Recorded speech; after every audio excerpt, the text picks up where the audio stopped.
Hi, everybody. Welcome. This is Lessons for Full Spectrum Humans, and today is Level 1, Lesson 7, The Rainbow Journey. It's actually one of my favorite lessons of the curriculum to teach, and I sent out my emails to those enrolled students in the class last night very late, and that's why I had to send out a separate email with the class notes. And I did make a few updates with my current perspective, sometimes highlighted in bold in the notes. So if you've read them many times before and you're like, oh, I've seen this before, you might want to check it out because I have some good clarifications there. Let me pull things up in order to make sure that I can see my own notes over here and then give you a little bit of an overview, okay? So today what I'm going to talk about is the concept of light and the speed of light as it was presented to you from someone who's admittedly a great teacher from the human realm, Einstein, but he just didn't have all of the information. So he gave humanity some good leveling up, but not everything. So we're going to talk a little bit about Einstein's view of light and how that influenced humanity's view, perspective, and expectations of what light is. I'm going to interweave a lot of this with my own stuff for Path of Light. And if you haven't checked out Path of Light, do it. It is heavy lifting for your brain, but you will really, really enjoy it, or heavy, whatever. Workout, including stretching for your brain, because it has everything to do with the singularity or just singularity. So I'm going to focus a lot today on singularity. In fact, I'm not prepared. Let me step away for one moment. Sorry to walk away. Still here, I promise. I didn't go anywhere. Face is not that large. Here we go. Because we need to have the representation of singularity here. So we're going to be talking about this central convergence point. I know it's like you can't even see it against my dress here, but this place where all the four vortices come together and how that relates to star travel. And the concept of how experts do star travel. We're talking about an actual light being or an organism or organization that is created entirely out of light beings. And what I really want to emphasize and what I might begin with is as some of the newer material or way of talking about things that it might not have emphasized before. When you go through a solar portal, the idea is not to leave behind a giant mess. This is what I'm going to start off with. And this is stuff that I don't talk about in my class from 10 years ago. It's not in my notes, but I just did write it in some little parentheses. Okay. What do I mean by this? What am I talking about? Because it is very, very valid. And many people know about the sense of the sun as a giant consciousness ball in the sky and also as a portal through which light emanates. That means light comes out of there, but light also enters into there. So a key point, a foundation of what I'm sharing with you today is the singularity. Light enters there, light comes out of there, both directions, two directions. So that also means like when I trace the energetic pathway of figure eights around this shape, so here's a half circle here, half circle. So there's an implied circle over here. So let's trace a figure eight. Here is energy coming out from the source or from singularity out into the material world. Then it goes around here in a circle, right? Then it goes back into the center. Then it comes out again, goes around here in the implied circle, and then it comes back into the center. So that is a truthful pathway for yourself as an organism, for every single cell of your body. Every single individual somatic cell has this arrangement around it. How about as a planet? Literally, as a planet, where I'm placing my little pointer is the Earth's core.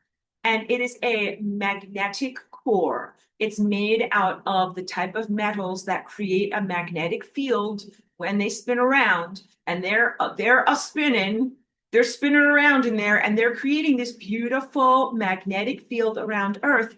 And so the energy, when it circulates through Earth, comes either in through the North Pole or in through the South Pole, goes to the center, and then comes out the other direction. And that's coming in from both directions. So to gesture with my hands, like you have stuff coming in through the North Pole, but then your mind wants to think, oh, and then it all comes out through the South Pole. Well, you also have stuff that comes in through the South Pole and comes out through the North Pole. And that is also part of creating a stasis field, something that has balance. Because when you have an equal amount coming in as coming out, then you have this beautiful balanced system.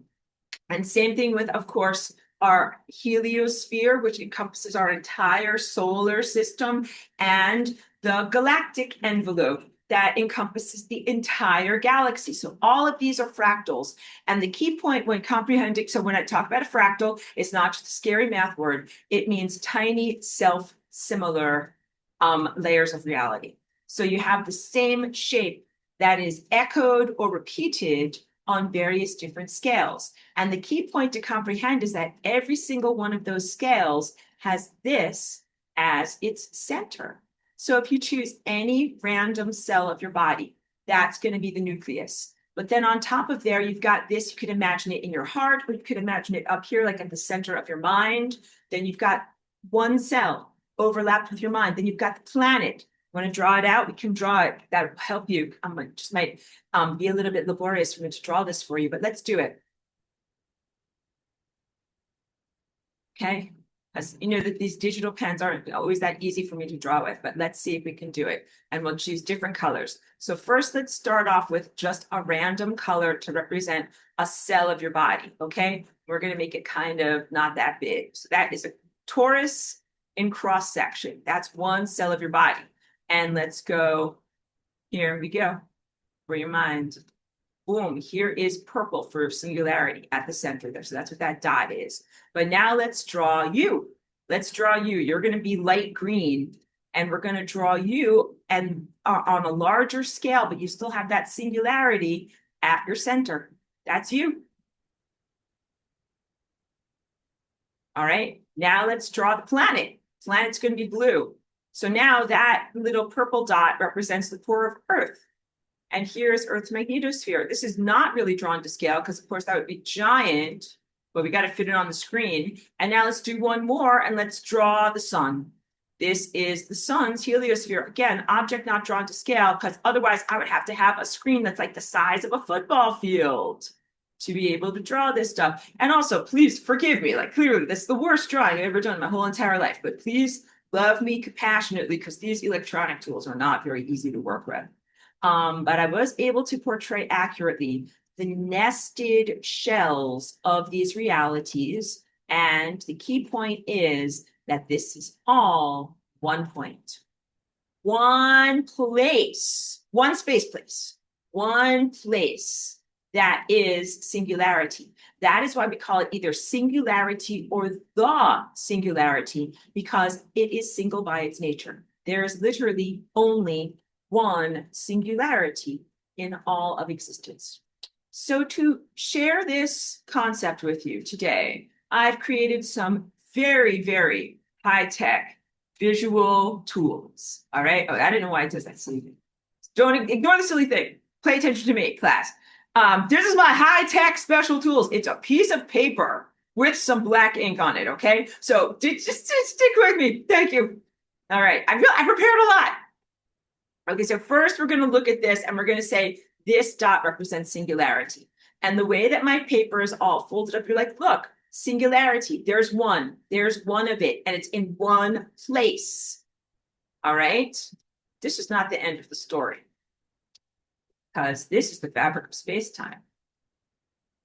And when I unfold the fabric of space-time, now when you look at this is actually the night sky. And every single one of these little dots represents a star that would be considered the singularity that is inside of each star. So you look up at the night sky, you see very many individual points of brilliance that are emitting light, but each one of those points of brilliance has singularity at the center of it. And you see it as this unfolded, I want to say panoply. I don't even know if that's the right word, so please forgive me if it's not the right one. But when we talk about this in the Path of Light class, we talk about it as royal way. I talk about it as if fabric of space-time is folded up and all of these areas overlap. So let's say also this doesn't just represent each of these dots being an individual star. Let's say some of these represent a star, a galaxy, your planet, and you. Just like I showed you on that colorful, badly drawn diagram that I just did. All right, all of these different scales of singularity. But when we condense and fold up the fabric of space-time, then all of these places meet. So let's do this, guys. Let's say this is you and this is the sun, all right? And when you look at it from the linear point of view, you're like, look at how far apart Aurora's fingers are. They're 93 million miles apart. That is so far. And every time in class, I always tell you, you are not 93 million miles away from the sun. There is no space between you and the sun. You actually are zero space between you and it. It is the same thing, but what you have to do is fold the fabric of space-time. Let's see if I can do this effectively. My origami, here's my two fingers. Fold the fabric of space-time so that they fit together. That is what is necessary in order to have no space between you and the sun and experience the truth of that instantaneous communication. The folding of this fabric here, this is called hyperspace. Every place where you see this little accordion fold, that is a higher dimensional space. So just like you can comprehend this by knowing that this is two-dimensional. Two-dimensional is flat. Piece of paper is flat. When I start to fold it like origami or like a fan or an accordion, then it becomes three-dimensional, or the ridges on ridged potato chips. Three-dimensional, two-dimensional, three-dimensional. Add additional dimension. That is the definition of what it means to add an additional dimension. You add an additional dimension, you get more freedom. And that means you can do more stuff, including make it so that there is zero space between things that formerly seemed far apart. So each one of these, and what I'm giving you right now is actually the recipe for genuine interdimensional travel, how experts do star travel. We do not do star travel with the clank metal spaceship. So this is actually a spaceship. This is actually how you will become a genuine space traveler, not through making a clank metal spaceship. So unlike Mr. Elon Musk, and you know that I've ragged on him pretty hard, he's not my favorite person in the world, but he's like the world's richest man. He's got broad shoulders. He can take a little criticism, okay? It's not like I'm, bullying Joe Schmo or something like that, all right? Why do I take such issue with him? Because he is building a lot of fancy clank metal spaceship rocket ships to try to fly between here and Mars. He is the definition of this materialistic linear approach to time-space. That is not how experts do star travel. So I write about this in my notes very, very effectively from 10 years ago, and what I write stands. That basically of the different types of organisms, organizations, creatures, or space races, for lack of better descriptive terms, because some of them are extraterrestrial, some of them are interdimensional, some of them are biological, semi-biological, like I'm rolling my eyes, I can't even get into it. There's a diversity of life out there. That's all that you need to know. But of all of these types of things that are alive, semi-alive, or in existence or semi-in existence, the ones that you do not want to have anything to do with are the ones who use technology to propel themselves from point A to point B. Like if you need a clank metal spaceship to be able to fly, here I'm just trying to pull my finger so it's not confusing, between where my two fingers are, you are not an expert. You are not good at what you do. You are bad at what you do, and you should not do it because you're bad at it. That's it. You should not have to propel yourself off the surface of your planet by using some form of technology.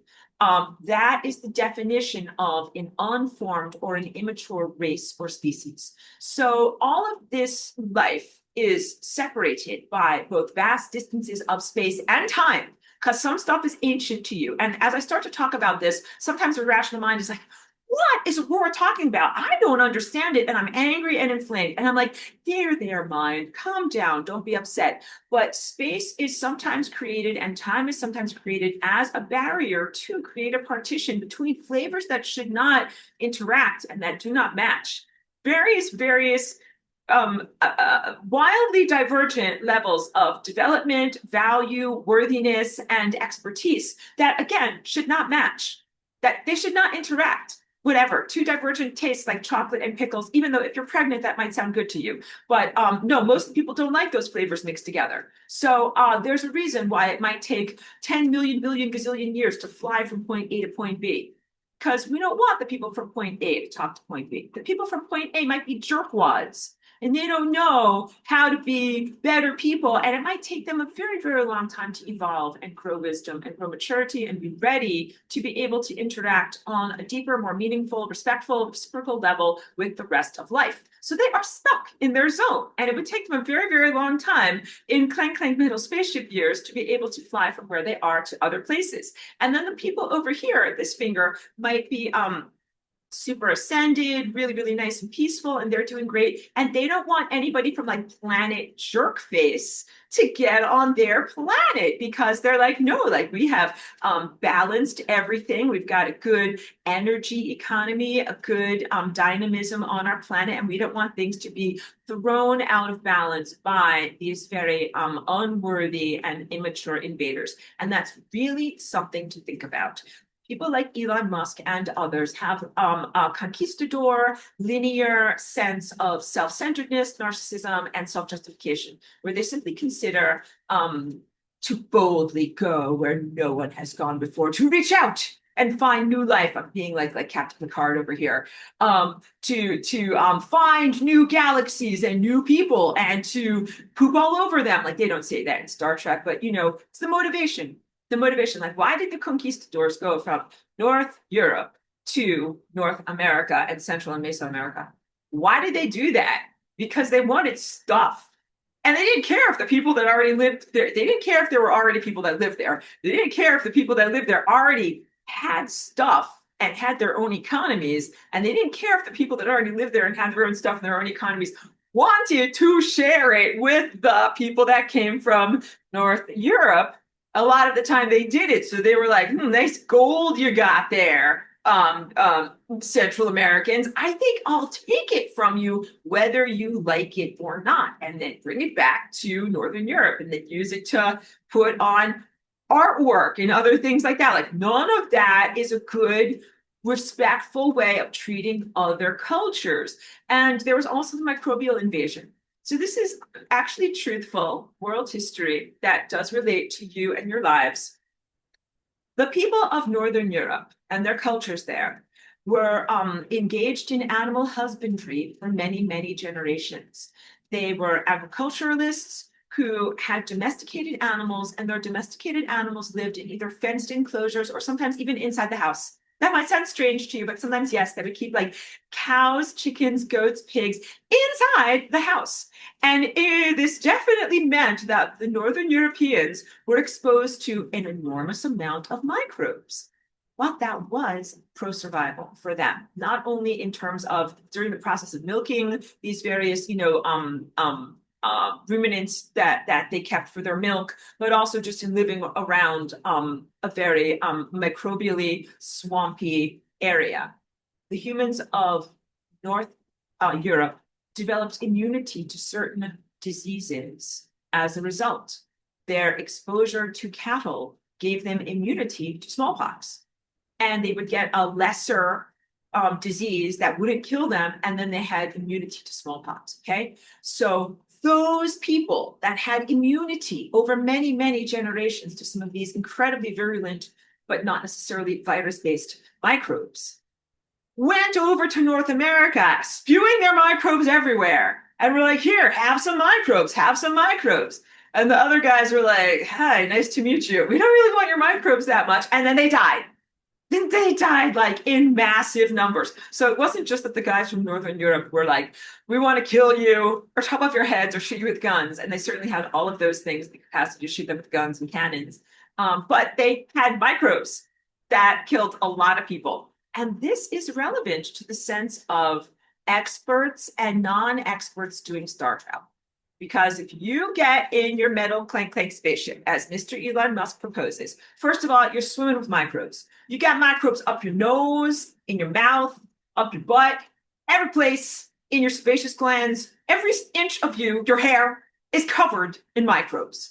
It is your microbiome absolutely essential to your life's continuation. If we were to somehow sterilize you, so you had no more microbes on the outside, inside, or portions of your body, you would eventually die because not only could you not digest your food in your digestive tract, but also the colonization of positive microbes around your body helps to prevent harmful pathogens. This is why I advocate to everyone, like, use gentle cleansers, not like harsh stripping soaps on the outside of your body, because you want to cultivate the positive microbiome there and not continually be washing off everyone who's a friend on the surface of your planet. Like, if you're a planet, there are some organisms that are friends and then some organisms that you do not want at all. And when you're colonized by the good microbes, then the bad microbes can't have a way to grow on you, okay? But what you don't want to do is, like, imagine if you were to take, rubbing alcohol or isopropyl alcohol and like alcohol down your body every day, or wash your body with Purell to kill everything on the outside of you every day. Terrible. Terrible. And in fact, just to go back into the Wayback Machine of the worldwide health scare of 2020, when they advocated for everyone to constantly throughout the day put Purell on their hands, what that actually does is kills the natural microbiome, dries out the hands, the natural sebaceous oils that protect your hands, makes skin crack, and makes it even easier for pathogens, I want to say pathogens that cause pathos to get inside of the body. So none of that is helpful. Although, of course, washing your hands with soap and water throughout the day and when you handle like whatever raw chicken helps to prevent you, but not this constant application of like rubbing alcohol on your skin. It's terrible. It's terrible. And also, if you wash your hands a lot during the day, what do you got to do? You got to put on moisturizers or oils so that your skin doesn't crack. Everybody's like common sense, but we have to talk about this because this has to do with pathogens, microbes, and the larger analogy of planet-to-planet contact. So each one of you is like your own individual planet. Like, I'm planet Aurora, and you might be whatever. Planet, oh, it's okay if I say your name on class. Planet Kim or Planet Michael, right? You're your own individual planet, and you'd consider it very, very bad sportsmanship or very bad comportment if someone else took all of their microbes and stuck them into your planet. That would be called like getting someone else sick, right? So we don't want to do that. Back to the sense of the mentality of the Northern Europeans who did not respect the other people that lived in other places and rather unconsciously brought their microbial battles and their microbial supremacy to the other people. So this is exactly what Elon Musk is talking about, microbial supremacy. And the proposal of not just him, but the generalized, NASA and 20th century space race concept of how you fly through space is you're going to take a human that is covered with microbes and also that poops a lot and put them in a space diaper. And every year when I teach about this in class, I always ridicule this because it is really important. Like, if you are a species like humanity that has not yet conquered the need to eat and make doo-doos, you do not belong flying across the vast interstellar reaches of space, like pooping into your space diaper. That is an infantile thing to do, all right? Diapers are infantile. And they are for babies who can't yet control their sphincters or tiny infantile consciousnesses who haven't yet built their light body to be able to eat nothing but pure light. Okay? When experts do star travel, don't use a clank-like little spaceship, and we do not eat physical food. So no hamburgers, no French fries, no what's your favorite food or whatever, no chocolate chip cookies. You're like, Aurora, that sounds like a terrible life. And I'm like, no, because when you eat pure light, you eat the essence that is contained within all of those wonderful foods. And you also do have the essence of the pleasure contained in all of those wonderful foods. And when you are in the caterpillar or less developed metamorphic form, the proto form before your adult winged form, you are supposed to eat hamburgers and chocolate chip cookies and make a detailed mental record of that experience that you can then re-access from your ascended, exalted, or higher dimensional state. So whenever you're eating right now, and I have a whole teaching about this, about the necessity of food, but like when you're eating, you have to bless your food in the sense of not to put a churchly imprint upon it, like envisioning a Jehovah or envisioning a Jesus from some iconic, whether a Russian painting and being like, oh, thank you, Mr. Bearded Man, for the food they're giving to me. No. When you bless your food, what you're doing is imbuing it with the truthful reality that it contains light.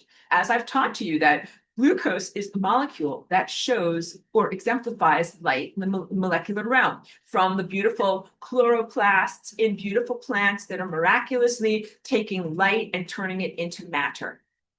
That glucose is a miracle. And so when you look at your food, you're like, look at this miraculous glucose. Someone just sent me a very, very lovely gift in the mail that had wonderful dark chocolate bars in it. And I'm like, look at all this beautiful glucose. It's full of light. This is fantastic. Because you know what? I'm a light being, and my light body requires the metabolism of light in order for me to keep going. So this is way, way, way beyond the sense of like, macronutrients. And I've had to learn and become aware of what are the macronutrients that are in food, meaning proteins, fats, carbohydrates. And I've learned about all of that conventional molecular chemistry. But what I do and how I perceive food is multidimensional, seeing all of these macronutrients as really being based in pure light, and light being information, and information feeding the light body. And information of this glucose nature is also potentials in terms of time potentials. Like having those nutrients available to you makes it possible for you to do things that you wouldn't have been able to do otherwise. So they potentiate your journey through time. But all of this goes beyond materialism and the reductionist sense of what food is. And also the food that NASA creates in terms of like, spinach or something, carrots or something like that. And you're going to mush it all up and stick it in a toothpaste tube. You know what I mean? Space food. How do the humans of the 20th century, what do you mean like space ice cream? It's like dehydrated ice cream. Like that is I can't even call it nutrients. Like that is caloric, but it is devoid of actual life and devoid of actual light. So once you hyper-process food to the extent that it can not require refrigeration, last for an incredible long amount of time, and be eaten, without any form of preparation, like all of these ready-to-eat foods they have either in a space mission or some proposed space station, that food is devoid of light. It is like dead food. You know what I'm talking about? So although, again, caloric, like, you can eat some dried crackers or saltines or something like that are caloric, and your body is receiving some calories, but that's not feeding your light body. And there's a limited amount of sustenance that you can be propelled through time on dead food. After a certain amount of time, your body is like, I need light in order to actually be alive. So humanity would measure that as malnutrition. They would say, oh, this person is not receiving enough minerals or valuable nutrients or vitamins. And so their body begins to deteriorate in the representation of malnutrition. But you can have malnutrition even in the presence of calories. And this is a strange phenomenon that happens in our world right now, even as people eat a lot of non-nutritive food voluntarily. So they're not on a space mission, but maybe they're eating only from the gas station, the 7-Eleven, and that food is all dead food. Like, oh my goodness, let me hydrate here. I'll joke with you because when I go on a long journey, like if I'm going to drive my car between where I live in Sedona, Benny, it's a day's drive, right? And I'm not going to stop at a gas station or a fast food place in order to get that food because that is dead food. I'm like, I'm on my space mission. I'm not going to eat that food. So I always bring my own light-filled snacks. So, sometimes I would do something like make dehydrated kale chips. Those are really super healthy, or have dried meats and jerky and good things like that. But no, I do not eat the things that are available in these low light, low energy circumstances. So that's important to know. Okay, so if you still need to grind up all of your food and put it into toothpaste tubes, or to dehydrate it or put it into some kind of a freeze-dried form, that you're pretty much taking all of the light value out of it, and making it so that it is not going to sustain a person for very long. And then you have the problem of the microbes that are on the outside of the person. And combine all of this. This is another important aspect. The disconnection of the root chakra from the planet. So right now, each one of us has a cellular harmonic resonance that ties us in the most beautiful way to Earth, the larger body that we nestle within. All right. And if you disconnect us from that, a person goes insane. A person goes literally crazy.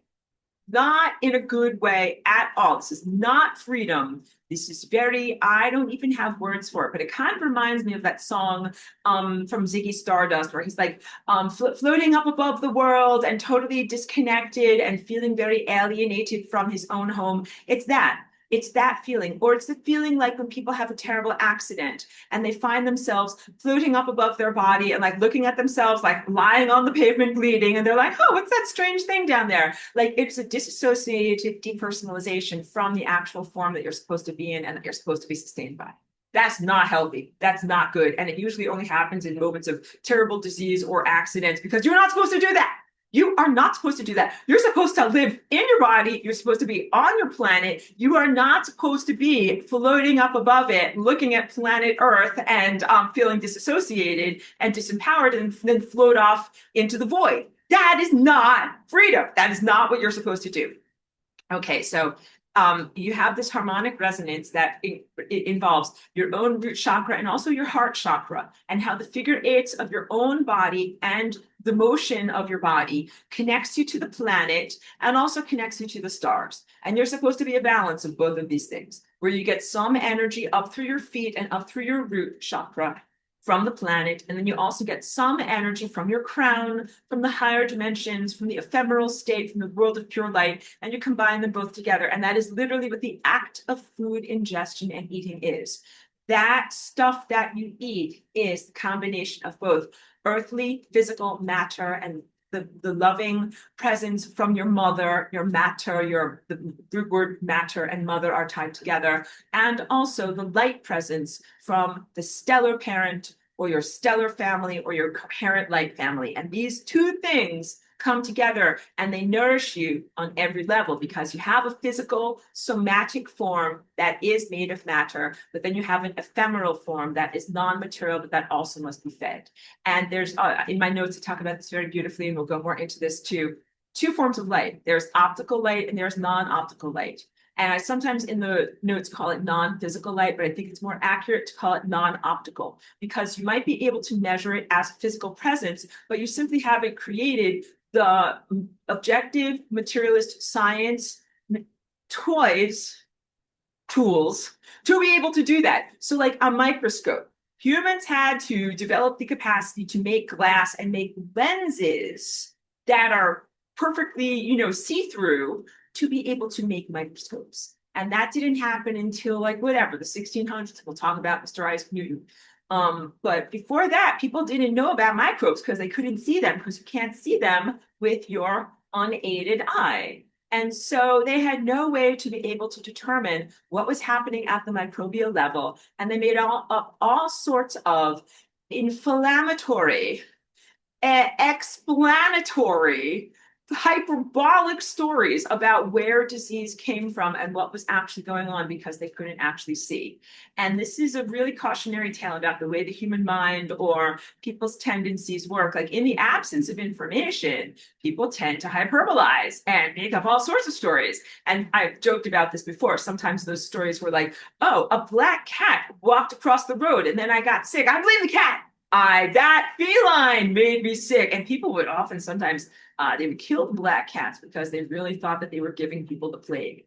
That is one of these inflammatory hallucinations. Sometimes it was worse. Sometimes they blamed it on a person and they called that person a witch. They were like, yeah, I saw that woman walk across the road. Then I got sick the next day. I blame her. She was a witch, killer. That's it. And so people did all sorts of crazy, very effed up things in the absence of information. Along comes Sir Isaac Newton in the era when lenses had finally been created, and both microscopes and telescopes are invented by humans. And the microscopes allow people to be able to explore and look at what is happening on the microbial level and to recognize there are tiny animals there. And the telescopes allow humans to look at what's happening on the macroscopic level, the level of the stars and what humans call the planets and beyond. So all of this different type of life or diversity of what's going on the grand scale. Hi, good to see you. Thank you for tuning in. Newton was a step up from the level of superstition that had predated him. And he is at the foundation of what we call objective materialist science. In his time, it was very radical because he proposed putting aside the presumptions of superstition, the folk tales and old wives' tales that had ruled people literally for hundreds of years, and to look at the experienced realm of the five senses, pretty much saying, what can we agree upon? We can agree upon what we can all see with our five senses: eyes, ears, smell, taste, and touch, okay? And just to be able to describe the world based upon those commonalities that most of us have, and to develop a story of the world that is fair, that is based upon that. That is literally what humans know today as physics, especially classical physics. And it represents the materialistic viewpoint that most rationalists in your world right now embody, and also relates directly to industrialism. Materialistic, rationalistic, and industrial all tie in together because the industrial is the machine. So the rationalistic, mechanistic mind and viewpoint of the cosmic infrastructure as being kind of like a machine or a clockwork, and how that relates to the industrialized mind state of like, let's build factories, let's automate and do things in a mechanistic way, moving further away from nature, even as what you're doing is studying the mechanics of nature in order to create a worldview. And then blasting off on a metal spaceship is the culmination of that. I want to say peak insanity. Sometimes when I say these things, like I have a little like translator in my brain that like comes up with the best phrase, peak insanity, because it is the culmination of what was a very pragmatic modality from the 1600s that was a little bit revolutionary. Like, let's just talk about our five senses. But a depersonalization and moving away from nature and mechanistic industrialized outlook to the point that a person gets so removed from nature that the person thinks that it is the apotheosis of grandeur to get completely off the planet and get out of nature completely. Clank Metal Spaceship is the pinnacle and epitome of non-natural life support system. It is, and you can tell from my face, like, I'm not happy about this. It's a fake thing. It's the ultimate fakeness of fake stuff. So you're like, a car is pretty fake, right? Like a horse is natural. You want to get someplace fast, you can ride a horse, but that's pretty much just like between 20 and 40 miles a day, depending upon like how fast your horse is and what the terrain is like. And today people would be like, if I can only get 20 or 40 miles in a day, like that's too slow. I got to get there faster. I will build an artificial thing that gets me there faster. And then of course, we've also got planes. Planes are super artificial. And then they are definitely both of these things. Like when I say artificial life support, you start to look at these things like, how badly can you be injured if your life support fails? The more artificial the life support and the more dependent you are upon that life support, the more catastrophic the danger is if it fails. So if your bicycle fails, that's a minor catastrophe, but you will survive because you're moving at relatively slow speeds. All right. If your car fails, major catastrophe. You could be pancake flattened. It's pretty bad, but you might survive. How about if your plane fails? If your plane fails and the machine parts stop working in your airplane, what happens? Most of you die. You die. It is very, very unlikely that you will survive crashing from however it is, however many thousands of feet up with no life support system. So all of these things make you incrementally more vulnerable if the systems fail. And then the final one is clank metal spaceship. If your clank metal spaceship fails and you are all the way up, either in Earth's high atmosphere or floating in the void of space, what happens? Answer is you die instantly. You don't just like plummet to your death. or roll to a complete stop, you die instantly. As I smile maniacally while we're talking about this. Yeah, because you have to bring humor to it. But it's the ultimate in reliance upon machinery to support life. And that is the complete opposite of my value system, of everything that I embody, and of everything that I propose, and everything that I try to teach to others. Let me hydrate.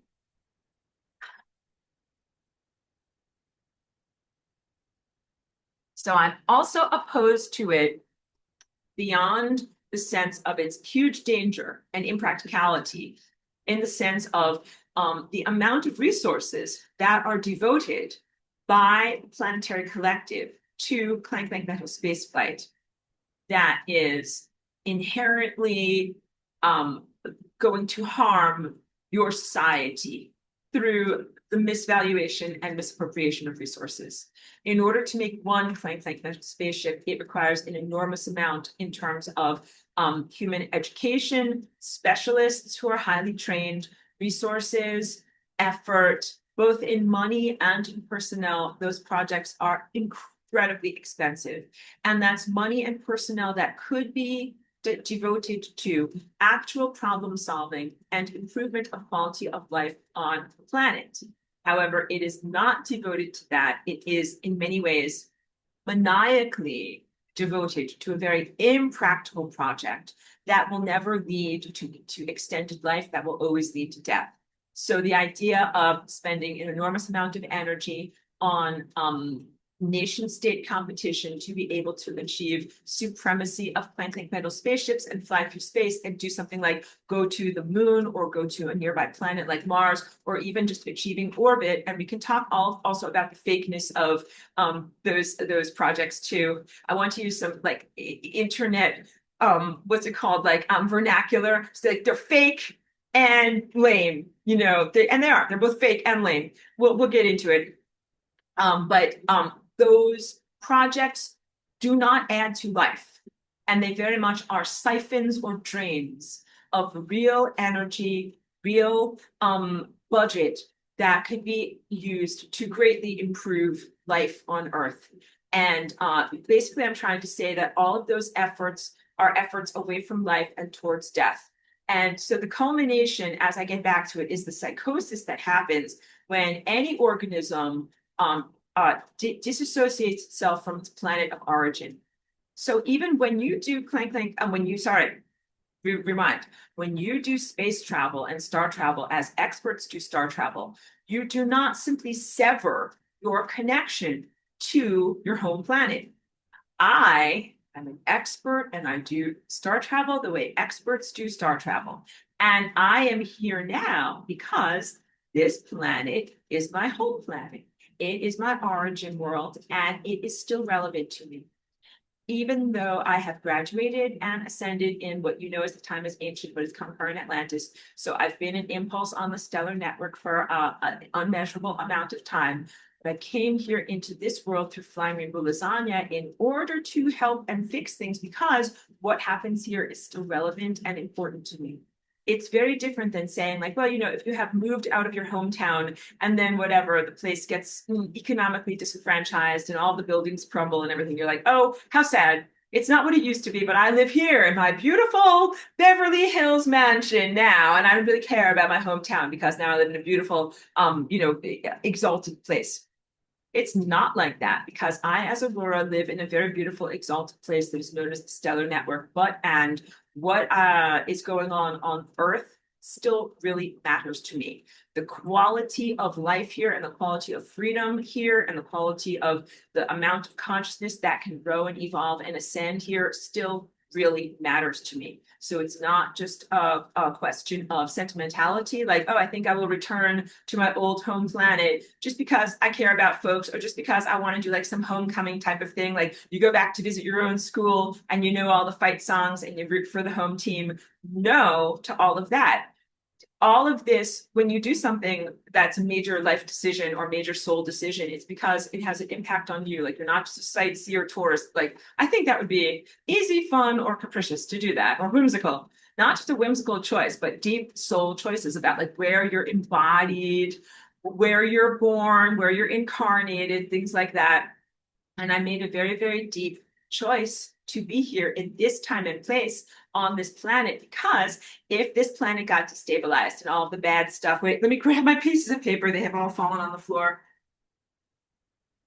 All of the bad things that I write about on my negative pieces of paper, if all of this stuff went unchecked and screwed up everything on this planet, I would not be able to have a happy, comfortable, and exalted experience in the higher dimensional realms. Things percolate upward and things percolate or proliferate downward throughout the system. So we are interdependent. And that is truthful also of your coherent light family. So like you need to eat for your chakras. You need to eat not only for your physical body and for the cells of your body. They're like, hey, I need glucose, I'm hungry, but you need to eat for the experience of your extended light body presence self that needs to feel and remember what food is. Like the wonderful, like think about like eating chocolate chip cookies and how wonderful they are and what they taste like as they're kind of like melting in your mouth and how great it feels when you drink some milk or some coffee or whatever and wash it down. Like all of the tastes and textures and goodness of that. And also like the comforts of it. That maybe you have memories of like having cookies with your friends or your mom or your grandma made cookies, or it's like,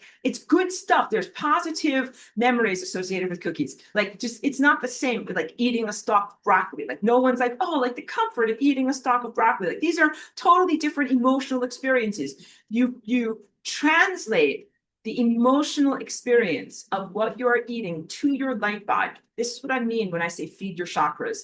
And what you're doing when you do it right is creating this indelible moment of food that is what really sustains you on your space flight as a non-clank level experiencing transitioning flying person. Okay, so let's talk food. Let's talk food. I love talking food. What do I mean by that? Like, I like hearing people describe to me in detail memorable meals or memorable eating experiences. And please know, it's not just the food, it's also who you were with and what it was like and what you felt like in that time. And when you become an expert star traveler, you will also play the game. I call it chef of mind. When you transmit that beautiful, cherished memory of whatever you experienced in your physicality experience to others that never had that experience or that had a wildly different physicality. So like clearly, like I eat different food than a hummingbird. They would never enjoy eating a piece of fried chicken. Their mouth is not shaped that way. But if we were friends in this higher dimensional reality and be like, oh, like, yeah, Mr. Hummingbird, let me beam to you what it's like to eat a piece of fried chicken that is totally awesome. And then he can beam to me what it was like to, drink from a particular blossom. And we'd be like, wow, like these are both two beautiful experiences. So let me share my fried chicken story. And if anyone is an ethical vegan or has problems with this, like you can just fast forward. But why is this important? Let me just share it with you. So this is some of the best fried chicken I ever had in my whole entire life here as Aurora. And I've always been eating in this way to create a repertoire or almost a shared file of the most wonderful experiences of what you can feel when you're eating food in this realm in a body. Okay, so this is from way back when I lived in Woodstock, so it's over 10 years or so ago. And it was a holiday party that my friends made that was actually a yearly tradition for them. And they would just invite all of their friends and everyone that they knew. So you could imagine like not an open house, but just like the expansive type of party of lots of people, a house full of people. And their house was a very nice house. It was like a cabin kind of nestled in the woods. So inside there was a fire like in the iron stove, and everything was kind of like orange and glowing and warm, and it's cold outside, and it was all frozen and snowy amidst all the trees. And everyone was there. Like I knew lots of people, but there were lots of people that I didn't know yet. And like kids are playing and it's holiday time. People were wearing like their holiday clothing. And I'm in my friend's kitchen. And these friends are really good. They're foodies. They really know everything about food and ingredients. And I didn't even know that much about cooking at that time in my life. And they were preparing all the food there. So I'm like sitting in their kitchen watching them make it. And then they took this chicken that they had just made out of the fryer and they put it on like a giant plate in front of me and invited me to have some. And I was like, oh, this looks like the best chicken I've ever had in my entire life. So they had soaked it in buttermilk and they had breaded it and fried it perfectly. I later learned they fried it in lard and that is the secret. I found the lard packet in their garbage. I was cleaning up afterwards. I'm like, you guys fried that stuff in lard? They're like, yes, we did, Aurora. That's what makes it so good. I'm like, okay, all right. And so I got this beautiful piece of chicken. And I just said to everyone around me, like, don't talk to me, like for 5 minutes, like, don't talk to me. I just need to eat this piece of chicken. And I was kind of like sitting there and eating it and like the feeling of how crispy it was and how juicy it was inside and the perfect blending of flavors and also being there in that environment. There were very loving, beautiful, gracious hosts who had invited me and given me the best food that they could make. And it was fantastic. And I felt very loved and very celebrated and very safe and very positive. It was a very, very perfect moment of my life. Okay. So when I beam that to you, I'm trying to convey to you not just the textures of the perfect chicken, because it would not be the same if you ate a perfect piece of chicken like that, whatever, in a very stressful environment with a lot of bad stuff all around you. It was more than just the chicken. It was also the community, the friendship, everything that was exemplified there in their home, okay? So that's what I'm talking about. When you eat for your chakras, when you eat for your future self, you are knowingly in that moment creating a recording, a positive frozen moment in time that is meaningful and significant and that you can draw upon for the time when you don't have a physicality presence anymore. And at a certain point, you will transcend the physicality, and this is how experts do star travel. And it doesn't mean that you leave behind a dead body. What happens is your body metamorphoses. That means changes state. And this relates to some mythical or apocryphal stories that people might have read and I've referenced before. It's a good book that's called Painting the Rainbow Body. So this is also another fun Woodstock story. I'm like walking down memory lane with you guys. Okay, so when I lived in Woodstock, I got invited up to the monastery that is there that's called KTD, which stands for like Karma, Triya, Dharma, something, something, something. I can't remember all of it, but a very long foreign word. And they are a Tibetan monastery. They did not often invite people up from the community to be a part of their rituals or their rites, but I got invited up to be a part of this thing. So I was excited to go up there. And then during the break in their shrine room activities, which were extraordinary to see and to be a part of, they were like, well, we have a break now for lunch. And you can also enjoy the bookstore. And so we had plenty of time. And I went into the bookstore and had like a long time before the next thing started. And literally a book jumped off the shelf at me. And that's not just a cliche. It really happened. And the book was called Painting the Rainbow Body. And I'm like, I paint the rainbow body. This is for me. So I spent the entire lunch break reading this. It's a relatively small pamphlet-y type of book, but it's all stories. Some of them are ancient, passed through oral tradition, and some of them are from, the 20th century and more recent stuff of things that were corroborated. So not just myths or legends, but things that people might have photographed or that might have been researched in a historical record and not just simply made up. And there were all stories about people that had achieved what is known as their rainbow body and the different ways that these metamorphoses took place. I don't know what the plural of that is. That's why I paused there. Some of them transcended their physicality body completely. They left behind nothing. And it wasn't an instantaneous poof. It took time. Like some of them left behind relics, like this one wandering nun. This is a good story. So this comes from a time in Asia. Most of these stories came from Asia, when it was normal for people to be a wandering monk or a wandering nun, and you walk around, people just give you food, and you just focus on your spiritual development, okay? We don't have an analog in this time, place, and definitely not in Western society. But this one wandering nun went onto a farmer's property and asked him, like, I just need a little place to be for about a week. Can I be in your shed? And it was the community would always respect and uphold these people, not chase them away or destroy them in some way. So the farmer was like, yes, of course, you can live in my shed for a week and I'll bring you food, because that was the custom that they would sustain their spiritual teachers in this way. And she was like, nope, don't bring me food, just give me privacy. I just need a week or so to myself.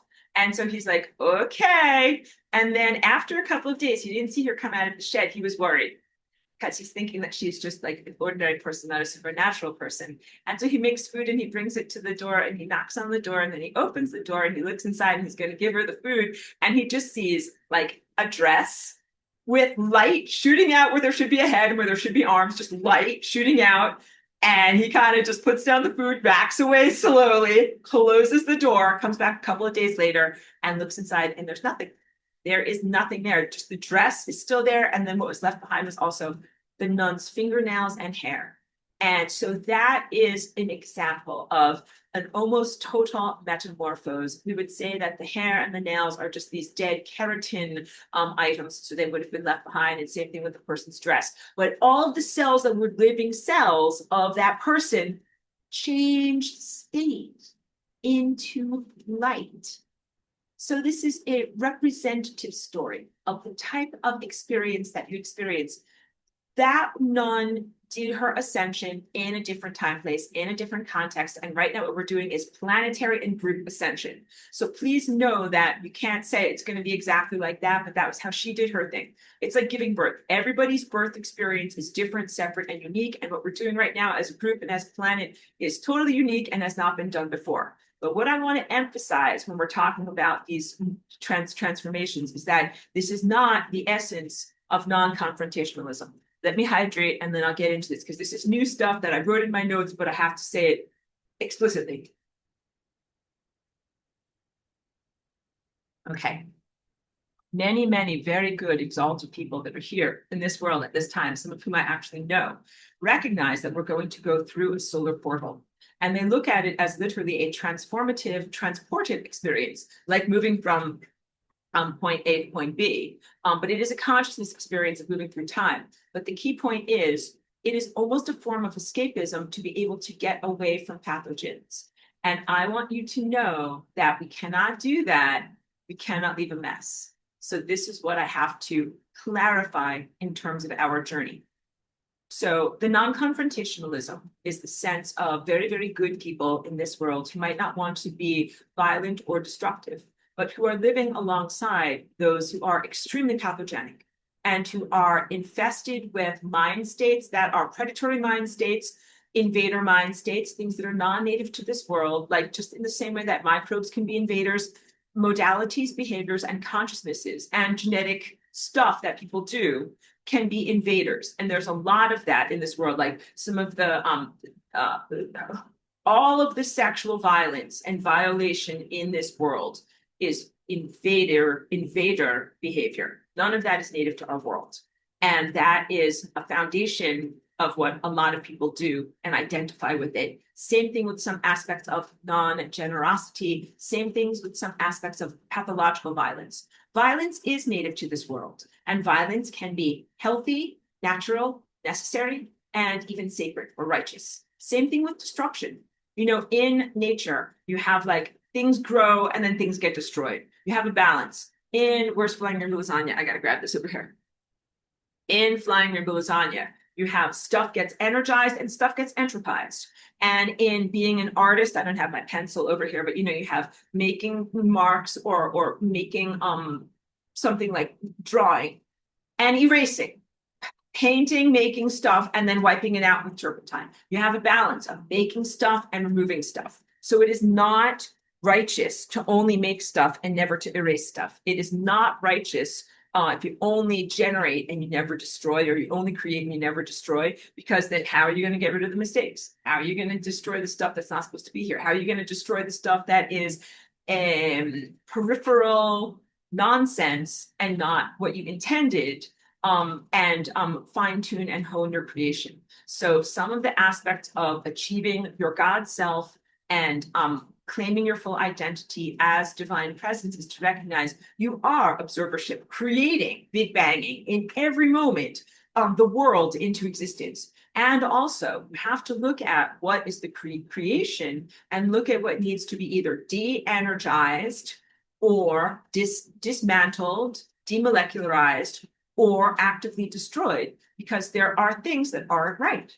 And it's huge self-contortion to be able to be like, fake smile, like everything here is right. Like, I'm not really happy. Everything here is right. It's like, no, a certain amount of things that are here are right. And a lot of things that are here are not right. And they are really needing to be either cleaned up or eradicated or destroyed.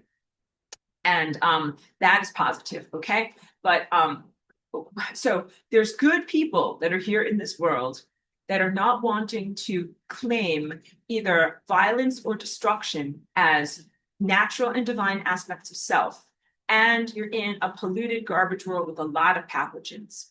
And people in that sense are looking at the metamorphose experience and going through a solar portal experience as non-confrontational, escaping from pathogens, a way to get away from the bad stuff without having to confront it and without having to be violent or destructive towards it. And I do not promote that. I think that's really, really important for you to know. Going through a solar portal does not equate to leaving a mess behind. So the first I will give you the erroneous proposal. And Susie, I see your comment there, but I'm just going to stay on track and then I'll catch up with you in a moment. The erroneous proposal is that each one of us that is on the spiritual journey, we're going to effort really hard. We're going to do our own inner levels of self-cultivation, of growing more light, that is accreting light in the light body, getting brighter and brighter and brighter, faster and faster and faster, until each one of us as individuals and as a group, like imagine dolphins swimming in a pod, we're ready to dive through the sun in an awesome solar portal moment. And as you dive through the sun, of course, you leave behind everything that is pathogenic, like bad government structures, bad money structures, bad religious structures, pollution on the world, fake and evil crapola, clank metal spaceships, and those who build them. And then you're going to dive through the solar portal and come out the other side totally renewed. Like you're, coming out like after a makeover or after your spa day. Like your skin looks great, your hair looks great, you're feeling amazing. You're like, woohoo, I'm my true self. All right, that's not what I'm actually proposing. I do propose that you will go through a solar portal and that this will be a purifying experience. I have to say so many things, but I don't want to get you off track. But going through a solar portal is death, but it is death of the ego. It is death of that which is temporal or only arising from your submersion in time. And it's death of all of the peripheral stuff that is not who you really are. And really, it is an incineration or an acceleration to light speed and beyond of that which is not really a part of you, so that you are free of it. And so for those of us right now coming out of this world where it is very pathogenically infested, like imagine if you have fleas or something like that, and you're like, I cannot wait to go through the solar portal because it's like getting a flea bath. And I'm finally going to get rid of all these horrible fleas that have been driving me crazy, right? It sounds very appealing, but that is not what I propose. I propose instead that we have not only a flea bath for ourselves and also a planetary-wide, whatever, flea bomb and flea bath for everything, clean up all of the infestations that are on this planet as part of our journey into the sun.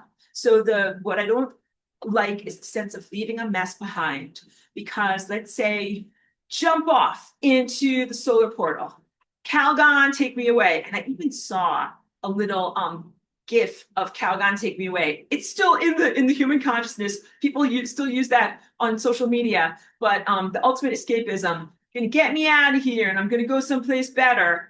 And see you suckers. That's another big part of it. And this is flavored or reverberates with some of the flavors of the satanic literature known as the Human Bible, with the rapture And even though the rapture is a doctrine that is not part of every level of formal Christianity, it is a part of a certain level of Christianity, and it was certainly emphasized in the early 1800s. So really like within the past 300 years. So rapture doctrine was not as focused in other times and places, but it is a huge focus, and it is a huge foundation of the mentality of the people of this time and place, not only in the United States or Protestants, but really throughout the whole entire world, that people of this time and place have had this expectation of the good ones, the good group, the keepers.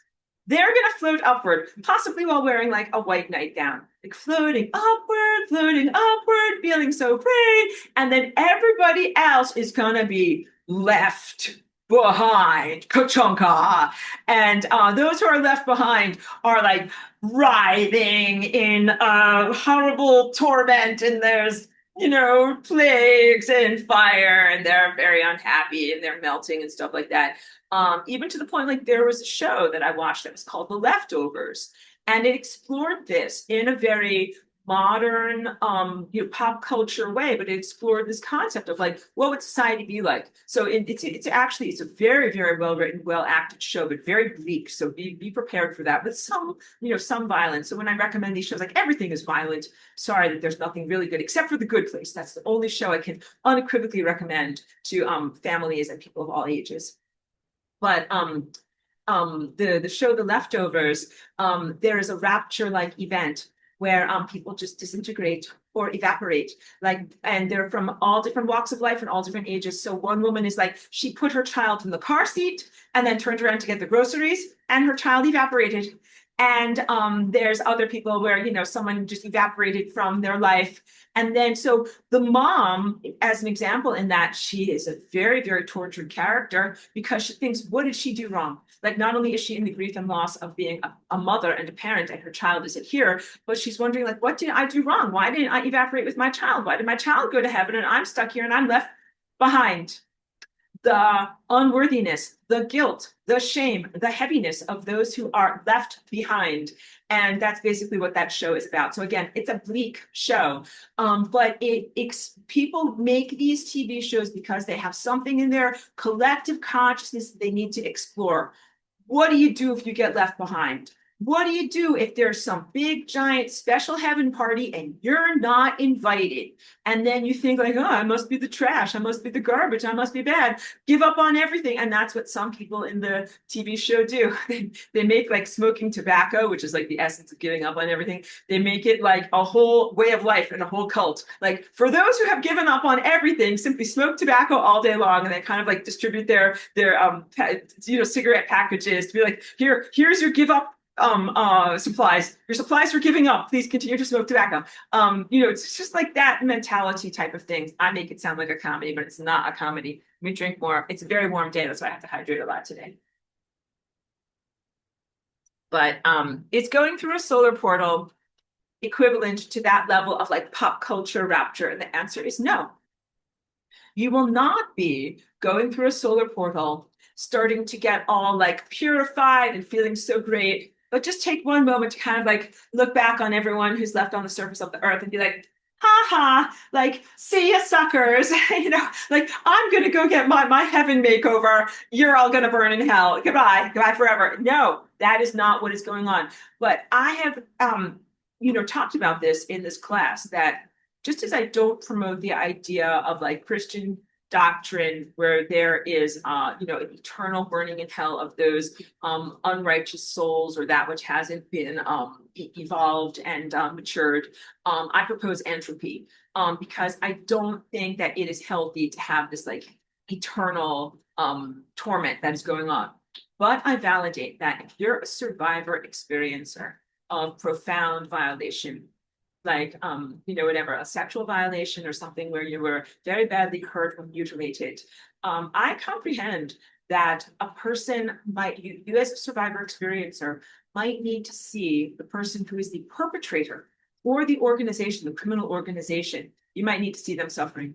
You might need that for your own personal growth and resolution of negative feelings. And that is very, very fair. The concept of burning forever in a Christian hell is appealing to those who have been profoundly victimized. And the teachings and the doctrine of Christian church kind of encourages people towards self-martyrdom and victimization with the impression that don't worry, your enemies will burn in hell. Like take your lumps now. Go get thrown to the lions. The early Christians were thrown to the lions, like in gladiatorial sport. Get ripped apart, but don't worry because your attackers, those who imprisoned you, will be burning forever in hell, and you can look down on them from heaven and be like, haha, see you suckers. So I understand that. That is not healthy and not good.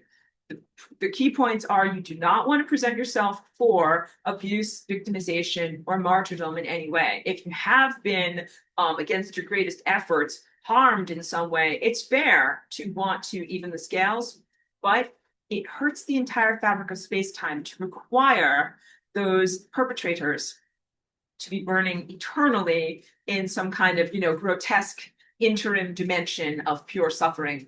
The real thing that you want to do is send them to entropy. And the key point is to claw back your energy. So instead of being like, that guy stole 1,000 of my life force units, of my light, 1,000 of Aurora dollars. And then I want him to burn in hell for forever. And I'm still negative 1,000 Aurora dollars. Instead, what I want is, I want my money back. I want my 1,000 pieces of myself back. I want my 1,000 pieces of my soul back with me. And then I want that guy to not be in existence anymore. Because you know what? I don't want to have to run into my perpetrator again. And I think that is one of the greatest disservices to think that a true Christian must forgive the perpetrator and then you're going to kumbaya in heaven together.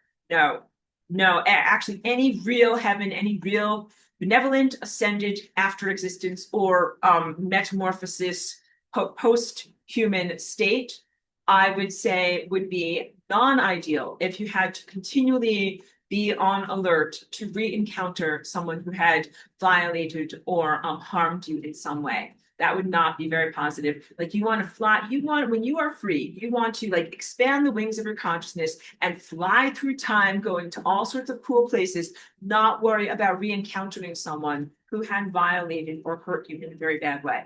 That would not be heaven.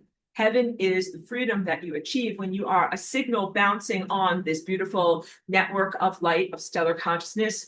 And everybody who's there is the evolved, positive, cleansed, perfected version of self. None of them are violators. You're not going to meet a violator up there. So if someone has done that to you, it means that by definition, they cannot be in that level of reality. They will never make it up there. They will never metamorphose.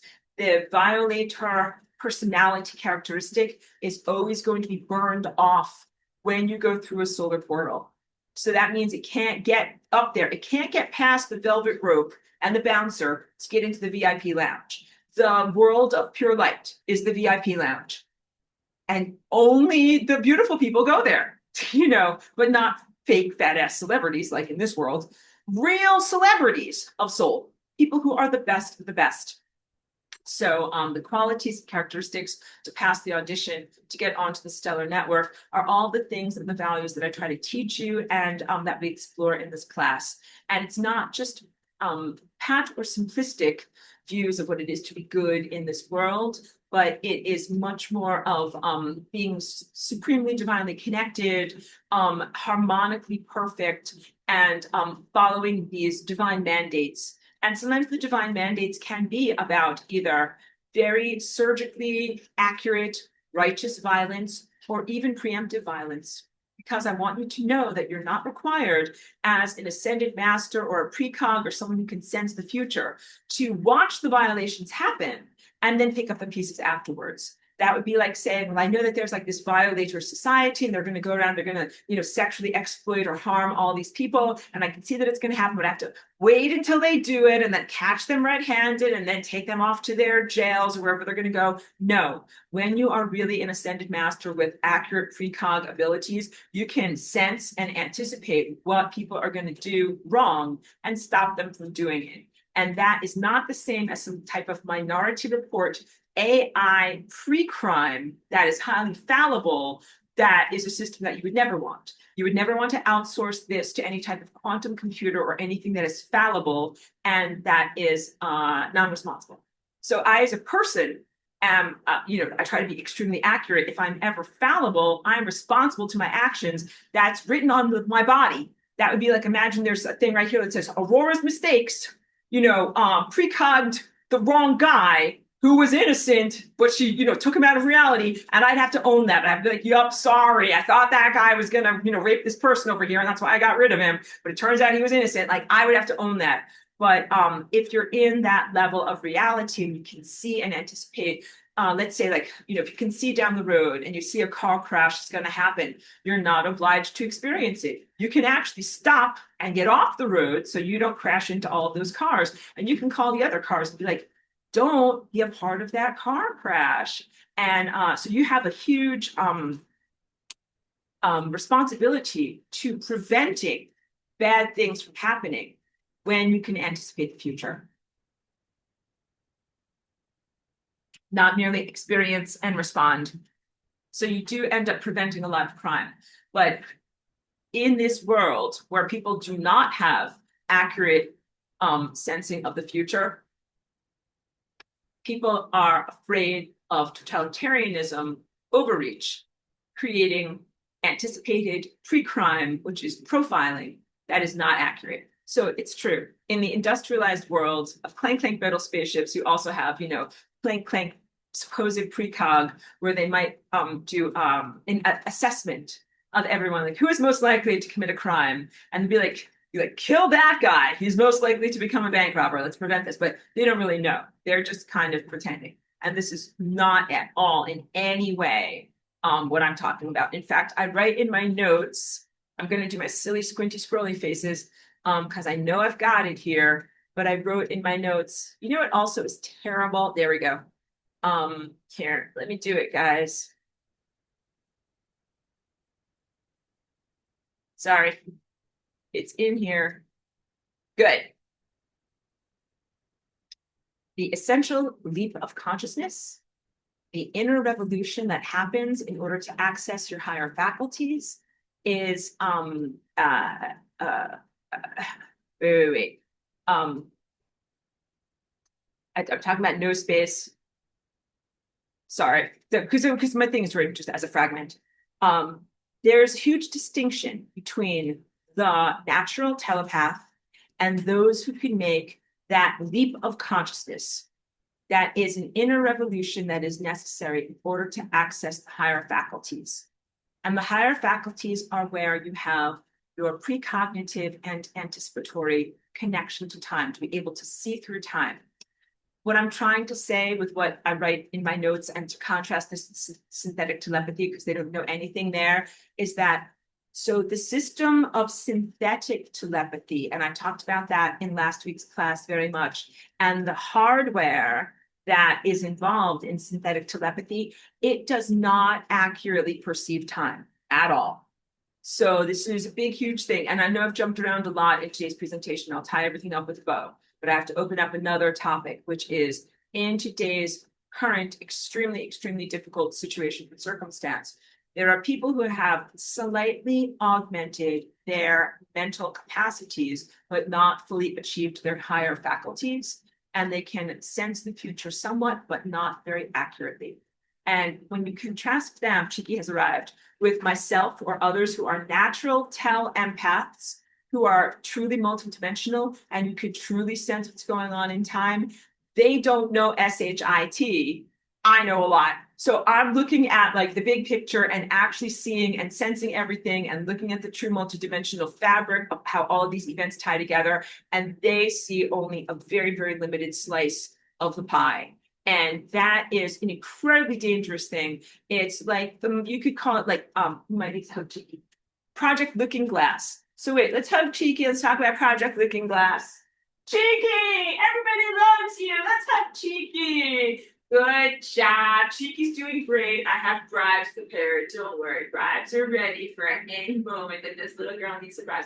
Okay, so Project Looking Glass, to get all serious while we're also hugging, is from United States, secret black projects of the intelligence agencies. And it was a way of being able to anticipate and look into the future, like a magical looking glass that some of these military creatures and organizations could utilize to be able to anticipate the future. And we talked about the technology that was interdimensionally sprinkled into the world from negative future timelines.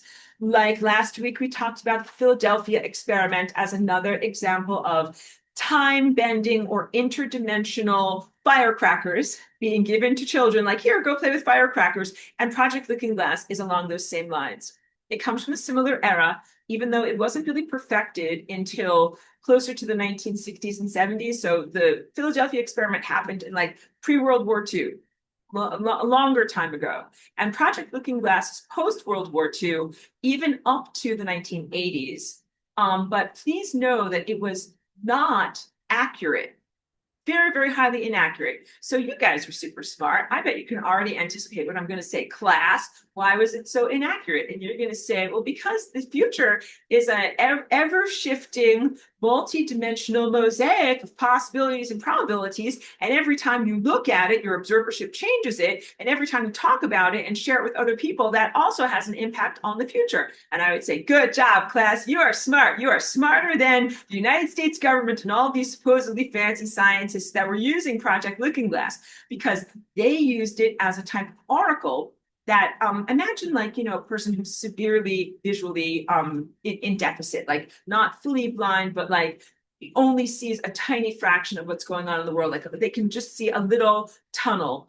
They don't have their full vision, but they use that little tiny tunnel vision peephole to be able to see a few things. And maybe they can navigate the kitchen and say, like, okay, like here's where the spoon is, like here's where the frying pan is. They cannot really see effectively, but they can see a few little things. That is what Project Looking Glass was like. It was, first of all, very, very expensive and used a lot of psychic talent, and it's very secretive, but the information that they received from it was only a tiny slice of the field of pure potentials, what the future could actually be. But they internalized that as if it was the real picture and the full picture. And they used that in order to screw themselves up very, very badly. And this is just like the story of the Delphic Oracle.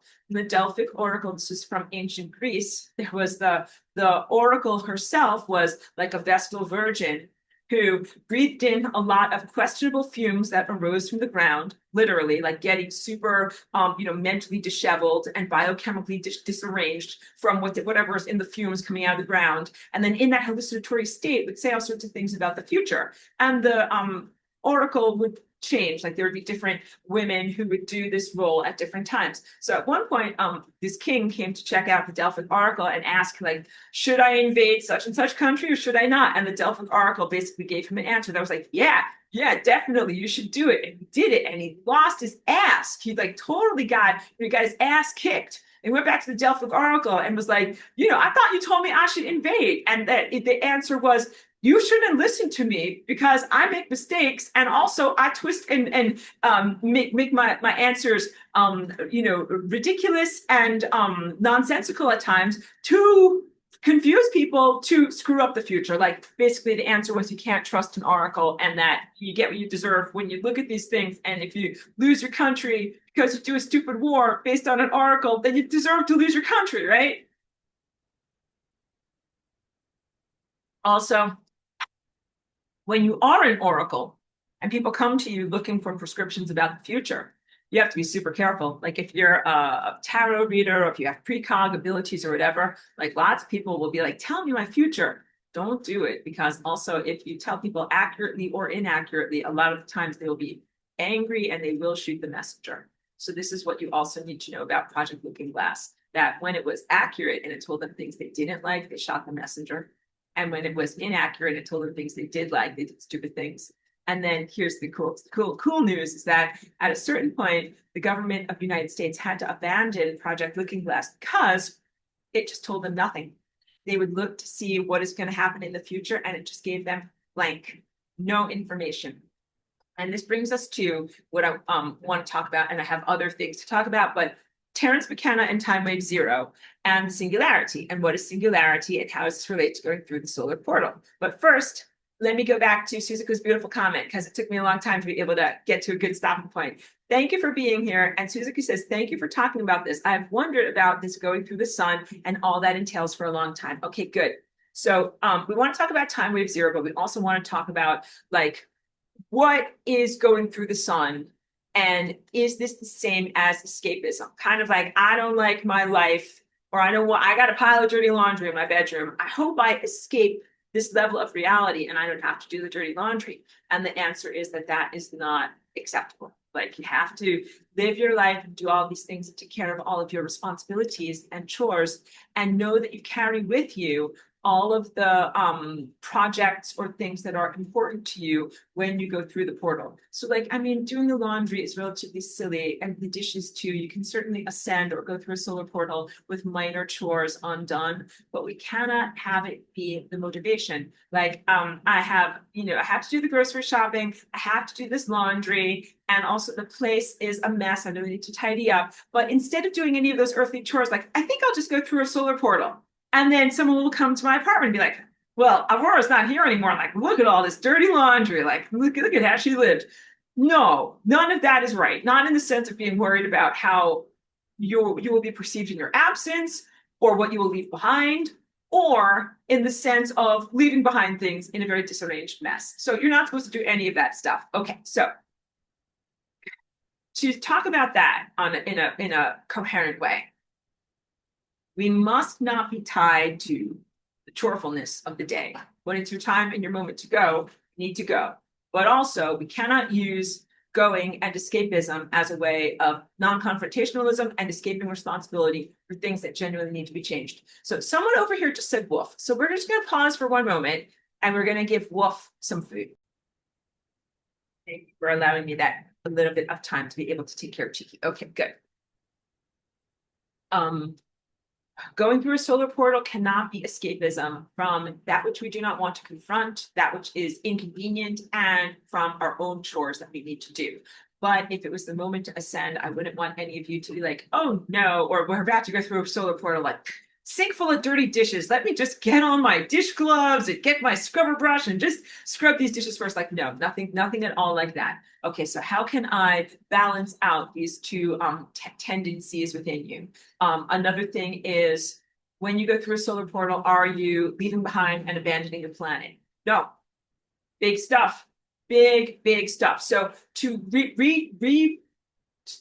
backbend to that, to revisit that topic from earlier today, going through a solar portal does not mean leaving behind a big mess and then entering into a bright, beautiful, expansive reality. Be like, oh, hooray, I'm so glad I don't have to deal with those messes. And now I have a fresh canvas and a fresh everything to be able to live as I truly wish to live. What we need to do is clean up the place that we're in, and that is part of the experience of going through the solar portal. So not be able to say, I disengage myself and leave behind all of this crapola and pathogenesis. I go through the portal, hooray, I clear myself of fleas, and I come out the other side looking and feeling great. We're in that moment of cleaning up the fleas. We are literally going through the solar portal. Like, I want to say to you, like, look around, girl. Like, this is the solar portal. This is it. And if you have things in your life or in your society that need to be cleaned up, this is the experience of it being purified through the solar portal. So now let's talk about Terence McKenna and Time Wave Zero. This will all make sense, I promise. So Terence McKenna was a super cool dude. He was a super, you hoop that, sass that, hoopy fruit. Mr. Terence McKenna, I know I'm getting very silly here, but in all seriousness, he was a great thinker, not a total endorsement of who he was as a person, because I think like anybody, he had his own flaws and vulnerabilities, but I think he was really an amazing thinker, an amazing orator and storyteller, and really exemplary mind, like 100% original, really genius type of guy. So the parts of him that are questionable are, I think that he was some kind of an intelligence agency asset, because I think what happened was he had gone down to Central America with his brother to the Amazon, and this is like in the early 1960s, when no one went down there, and definitely it was just a lot of indigenous people down there, not a lot of Westerners at all. And he was an ethnobotanist looking at the type of hallucinogenic brews and tinctures that the different Amazonian and indigenous people made down there. And he encountered the Psilocybe cubensis mushroom in its natural environment, which is the Amazonian rainforest. And he was radicalized by this. He had really transformative consciousness experiences with his brother that were very supernatural, very otherworldly, and I think positive in a lot of ways. And I think that he was, like a adventurer of the mind, going into these exalted mental territories. He really pushed the boundaries of what you could do in terms of human neurology and neurobiology. I am not encouraging you to take handfuls of magic mushrooms and do what he did. Please, please, no, I am not, for a variety of reasons, namely that we're in a world now where I don't think that it is safe swimming. Like, I don't think that you should swim in these waters. Like, make your mind super open by taking magic mushrooms and then encounter the things that are there. And also because magic mushrooms and other forms of mushrooms too, like lion's mane, are really big on neuroplasticity. So they help you to grow new neural branching structures, which can be great if you have depression or brain injury. So I take lion's mane mushroom every day along with CBD and CBG because these things help you to grow positive neural connections. And that's what I'm trying to do in my brain, right? But there are some things, some force fields, that you don't want to grow new neural connections in the presence of those force fields because they connect you to non-healthy, non-natural networked environments that I think are hugely corrosive and anti-life and just demonic and very unhappy and not good. So if you go swimming in shark-infested waters, you're just going to interact with a lot of sharks. And I think that not only is the lower astral an unsafe place in the best of times, but that right now what you're experiencing is artificial connections, doorways, and portals, either into the lower astral or to people who are innately connected to the lower astral and then getting all jumped up from that. So it's not just even swimming with sharks, it's swimming in a sewer that is also very dangerously infested with sharks. So, Terence McKenna would tell everybody, like, yeah, take a handful of magic mushrooms, just sit in darkness and explore, the world of your mind. And I'm like, if you do that in this world, you're not just in darkness. You are in the presence of telecommunication force fields and other people who have had these types of things put into them. And all of that is radiating outward and affecting you. You're not just in your own private kiddie pool, you're in an ocean of consciousness. And I think right now the ocean is super polluted. So that's why I tell people, I don't think that this is the optimum time to trip. I don't think that you should trip on psilocybe cubensis. I don't think that you should trip on DMT ayahuasca. And I don't think you should trip on LSD. And I'm not like a super square who just believes in, straight edge, straight edge, straight edge. And I'm not that way. I'm actually very amenable to the use of these different types of plants and molecules, but just not right now. Definitely not right now. But I do feel that cannabis is a very, very positive and healthy plant to ingest, mostly in the sense of drinking the raw juice, helping your endocannabinoid system in your own body, anti-inflammatory, anti-cancer, anti-seizure, and to be able to focus on it in the sense of as a dietary food, not even as a supplement, focusing on raw cannabis and also CBD rich things that you can eat for yourself, and being very mindful and very cautious. If you are taking psychoactive amounts of THC, which is also what's in cannabis, protect yourself. Because if you take a bunch of THC, you should not watch like some of this violent crap that's on Netflix. It's very demonic crap, and you don't want to get connected to that when you are vulnerable. Or if you are taking a bunch of THC, you don't want to go and hang out with your community members who are full of propaganda and who are then going to either verbally or frequency-based radiate that propaganda into you when you are open and vulnerable. So all of these things I would recommend, like only ingesting them and taking them when you're amongst people that you love and that are safe and good and in an environment that is very natural and protected and not industrialized and not in some discotheque warehouse after hours club. I can't even, my face says it all. Like, no, you should never take these substances in those circumstances. Okay, that's like Aurora's tripping 101. I'm actually a really, really good mentor about tripping, but I'm telling you from all of that, with all of my expertise and mentorship on that, don't do it right now. Because you know what? Like, imagine I'm a really, really good surf instructor. In truth, I have never been really in the ocean past my knees. So this is all theoretical, but surf instructor of the mind, right? And that sometimes we might go to the ocean's edge in the morning and look at the ocean. And we've got our surfboard and we're like, okay, should we go out surfing? And sometimes I'm going to look at the ocean and I'm going to be like, not for $1,000,000. Look at these waves. Like, look at these sharks. Don't go in the water today. The best thing you can do is put your surfboard in your car and go back home. Have a cup of coffee. Yeah, no. The best thing you can do right now is to not take psilocybin cubensis and DMT and LSD and ayahuasca and all those things. Those are your surfboards, and you got to put them away and save them for a day when the ocean does not look like some horrible sewage-strewn, Sharknado nightmare. Okay, please listen. Thank you very much for listening to me on that. But to refocus on Terence McKenna and his work.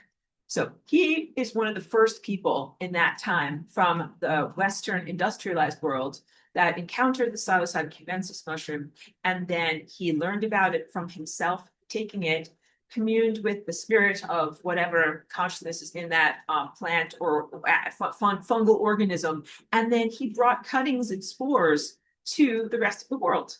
And if you take magic mushrooms at some festival today, that is largely due to the work that he did. But I think he was a CIA asset because I think that he was doing all this stuff super illegally, and that eventually he got caught because he was kind of a trickster. He was definitely not a law-abiding citizen.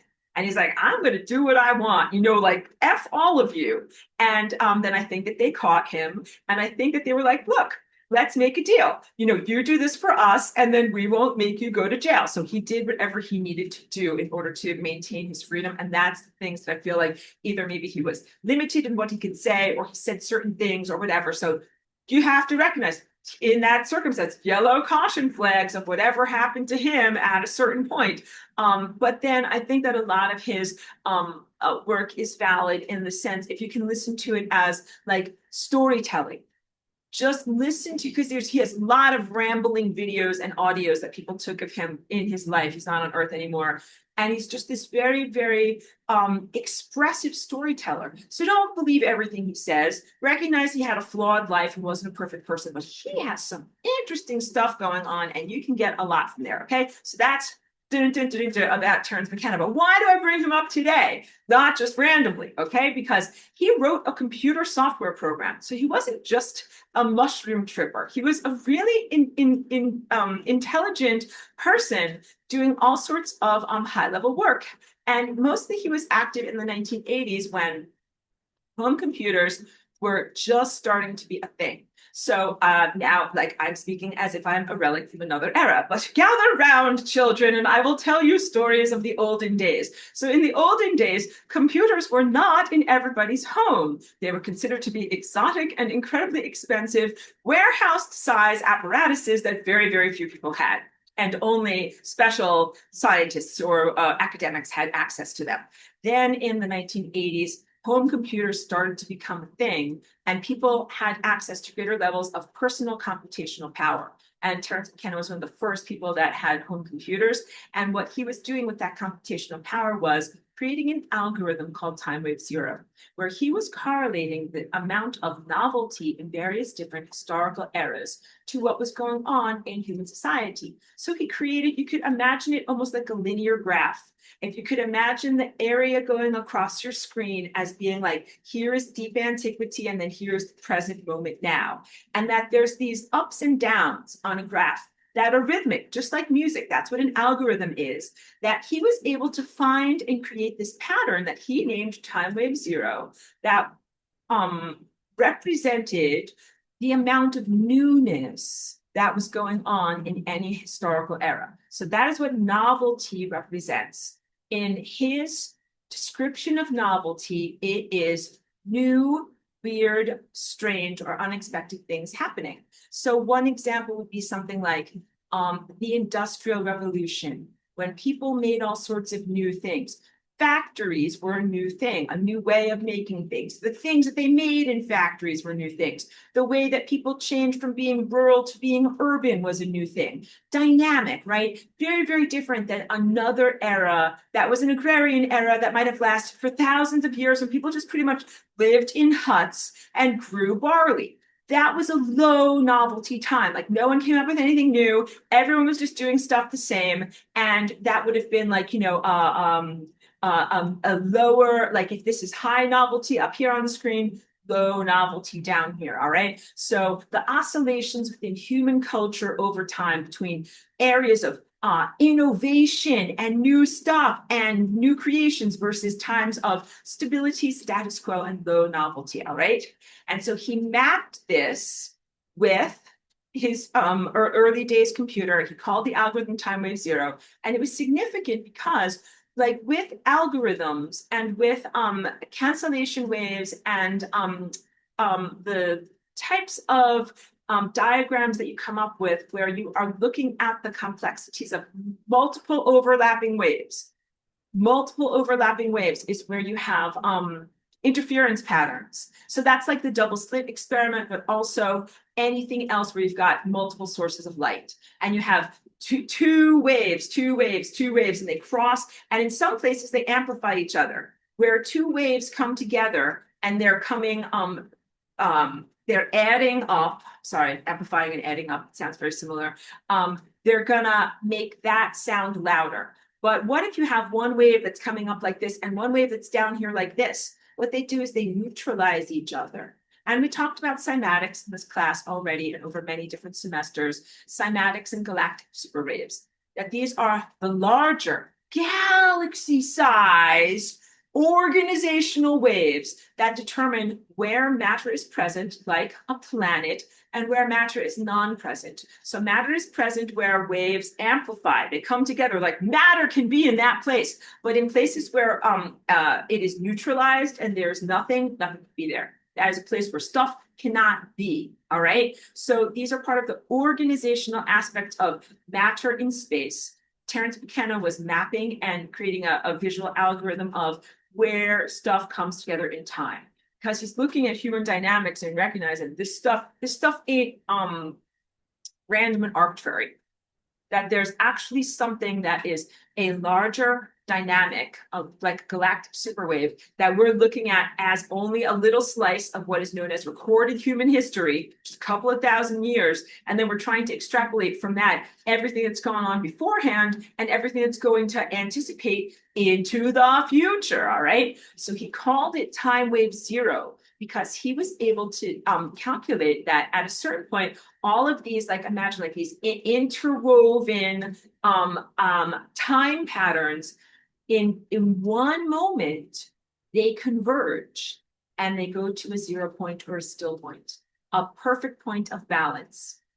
Very similar, like if you have a child seesaw and it is balanced, it's balanced on the fulcrum over here. Like if you have everything in perfect balance, the seesaw is like this, not going up, it's not going down. He was able to calculate and anticipate when that 0 point would happen, when all of these wild time dynamics would converge in a perfect moment of complete novelty. And I'm getting serious, silly, but I'm serious. I'm serious, silly. That happened on December 21st of 2012. So Terence McKenna was doing all these calculations in the 1980s.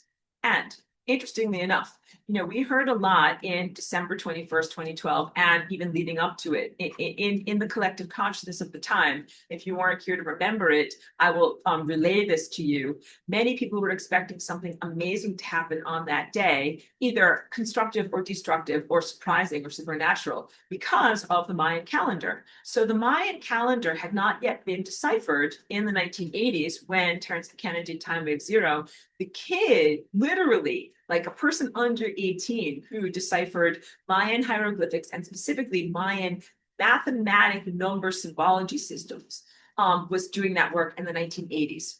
And he figured out, he was like a total genius kid, how the Mayans did their math. And then from that, he was able to translate some of these incredibly valuable ancient artifacts. And he also came up with the sense that the Mayans measured time cycles. And the Mayans were very, very good at measuring the larger galactic time cycle, then the smaller solar system time cycle or wheel. And then within that, a smaller wheel of human dynamics, and within that, an even smaller wheel of human dynamics. And that all of these wheels, like the intermeshing gears of these wheels of time, would match up and do something very, very special on the day, December 21st of 2012. So this was a beautiful confirmation between two totally unrelated fields of study from totally unrelated genius minds that both came up with that date as being something very, very special. Okay. So like, if you can remember and you were around and alive and present on December 21st, 2012, you can remember all of this. Like some people thought it would be the end of the world as we know it. And some people thought like the world would explode, and some people thought everyone would fall over dead, and people thought it would be a rapture event. Like some people were ready. They're wearing their white nightgown. They're like, Jesus, take me, I'm ready. And no offense if you're a profound believer in Jesus, but I never mean to mock people's profound belief systems and their religions. But some people were, I think, definitely like getting ready. Like, what do I wear to an ascension? What does one wear to an ascension? Being perhaps a bit literal in their spiritual quest for freedom. I myself remember exactly where I was. I was in my studio, my art studio in Woodstock, very intentionally, and I had created like a little gathering of some of my different friends, all of whom were, unusual alternative people with like, their own artwork or music, like, strange bohemian type people. And I put on weird music, and my friend brought her giant crystal ball, and we kind of, hung around waiting to see if anything interesting would happen. We had a nice gathering, but nothing that interesting happened. But then here's what did happen. And I share this as like a very, a personal power story. So the first thing that I sensed when I was alone in my studio during part of that day was that we did go through a portal, but it felt like we didn't go all the way through. It felt like we only went halfway through. And I remember, because it was wintertime, and this is upstate New York where I lived, so a very cold time of the year. And I remember sitting in my studio and being like, oh, like we're only halfway through, like kind of a little disappointed, like, is that it? With some attitude. And I was like, well, you know what? I'm going to go on a quest up the mountain. And I lived right near Overlook Mountain. Like, here's the town of Woodstock, and then here's the mountain right there. And it was very normal for me to go up the mountain as like a pilgrimage and a quest, because it's a power mountain. That's where that monastery was. There's a ton of portals on that mountain. It's kind of like miniature Mount Shasta. I call it my Lil Shasta, like, the Tonka truck version of Mount Shasta. And I hadn't been to Mount Shasta yet. So I got myself all geared up, and then I walked up the mountain, and it's not like a very arduous long journey. It's like 2.6 miles, so not like climbing Mount Everest, but a lot of effort for me, definitely. And as you walk up the mountain, like, this is what it feels like when you're on a power spot or having one of these pilgrimages. Like, every step brings you closer to the trueness of your passion inside and what you really care about, what is really important to you. And you have to be really mindful of like what you're sending out and what you're feeling. Because if you send out things that are like, I'm worthless, I'm a worthless idiot, like that you're broadcasting that into the world. So you can't do that. Can't do that. You have to be really mindful when you're in the process doing this type of a walk and of a journey. And as I walked up the mountain, and I have to tell you, like, up until that point in my life, I had been like a very introspective artist. Like, I didn't get out very much. I didn't go places very much. I just made a lot of meticulous drawings and paintings in my studio, and didn't really like talk with people, show them to people that much, travel that much. but had a lot of dreams, desires, and I didn't even have my musical abilities awakened and cultivated yet. But I had like a lot of desire to be able to share my inner visions with the world. So as I'm walking up the mountain on December 21st, 2012, I was forming my world seed, which was a desire to share this all more formally with the world. And by the time I got to, the not the peak, but kind of like the higher levels of the mountain, I had formed my seed, my request, like my cosmic request form, and I planted it on the mountain on that day. And what I requested or desired was, I was like, I want to be a teacher. I was like, yeah, I want to be like a professor. And back then, like my spelling is still really bad now, but my spelling was worse. And I was not very good at speaking. Like I'm a lot better about it now. I didn't really have very good computer skills back then. I did not know how to do website stuff. I did not know how to do any of these types of things. I didn't have a clothing line or anything like that. I didn't know any of these things, but I just went up on the mountain. And this is an important sharing story with you as well, personal and relating to today's curriculum. So I shared that energy or put that energy into the mountain. I spoke my requests in front of the cosmic microphone. And then what I did was went back down the mountain, like descended back down into reality, and then started to live the truth of that. So it wasn't enough, of course, like with any wish making, to just make an ephemeral wish and then hope that somehow it's going to happen and come true. I had to make that wish. And then when I came back down from the mountain and got into my studio, I had to actually start doing stuff. And so that means I had to start to organize everything that I knew inside as a type of curriculum. And I literally started the next day. So I didn't know anything about computers, so I had to learn how to get a whiteboard. Now everybody uses whiteboards now, but this was 2012, and not everybody had whiteboard software. It was a very new and exotic thing. In fact, not everybody had like styluses. People back then, oh, ye old computers. Everybody back then typed on a computer and used a mouse. You did not touch a screen with your finger, and you did not use a stylus to write on things. All of that is much more normal now. So I had to like teach myself about computers, to get a stylus. I had to learn about software. I had to download a thing. All of these things were really, really difficult and weird and intimidating for me to do. And then once I figured out the hardware and software aspects of it, then I had to start to organize what I knew as an intuitive psychic into a form of curriculum that would make sense to everyone else. And that was actually the hard stuff too. And this is the genesis of this class.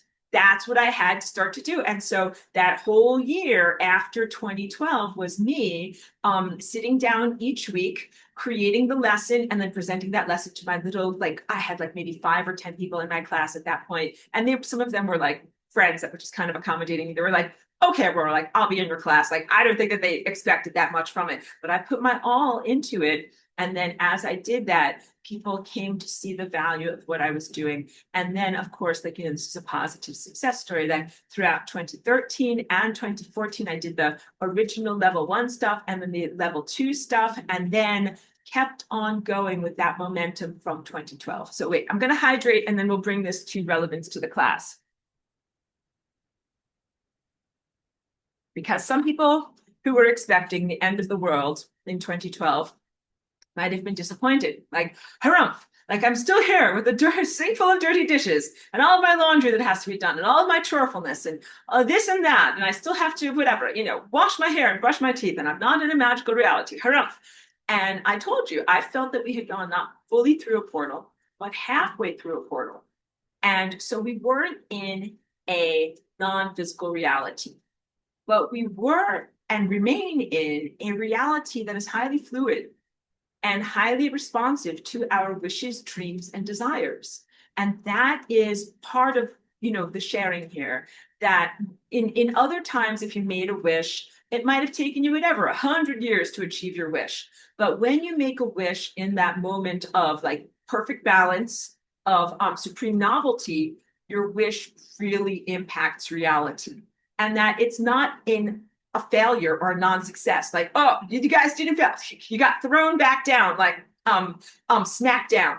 this is I'm pretending now, I don't believe this, but to believe like, you think you're gonna ascend, you're not gonna ascend today. That kind of like you get to the top of the stairs, and then there's some mean cosmic presence that's like, you thought you were gonna ascend today? Ha ha ha! No, get back down, like throw you back down the steps, and then you're kind of like falling back down, be like, no, I thought I was gonna ascend, no, and be like, have fun, go learn more lessons on Earth, ha ha ha. No, that is not what happened. We did not get smacked down from the universe and punished by having to like go back down to your art studio and write a curriculum. We were gifted with opportunity. And I would like for you to look at your present level of existence in a similar sense, and even as an outgrowth of what began in 2012. That, first of all, going through a solar portal can be in time dilated moment that can last subjectively in subjective time for as long as it needs to last for you to learn what you need to learn. All right.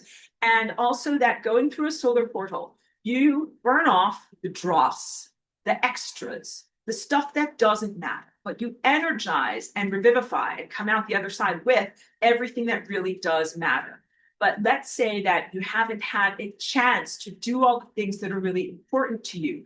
That time dilation as you're going through the solar portal feels like getting the opportunity to do what really matters to you on a deep inner level. So for my ego presence, Aurora, it was and remains very important for me to share my story with the world. I wasn't ready to just be like, see ya, let's get out of reality, everything's done. I was like, no, I have so many things that I still want to do. That's what I felt like when I was walking up the mountain. Because you get real, you get very authentic when you're walking up the mountain. You're like, well, what I really want to do is this. And I remember that moment saying that in my heart to the mountain. I'm like, well, what I really want to do is be a professor and tell everybody all about the things that I know. And then it's like, good job, little girl. Like you figured it out, little Aurora.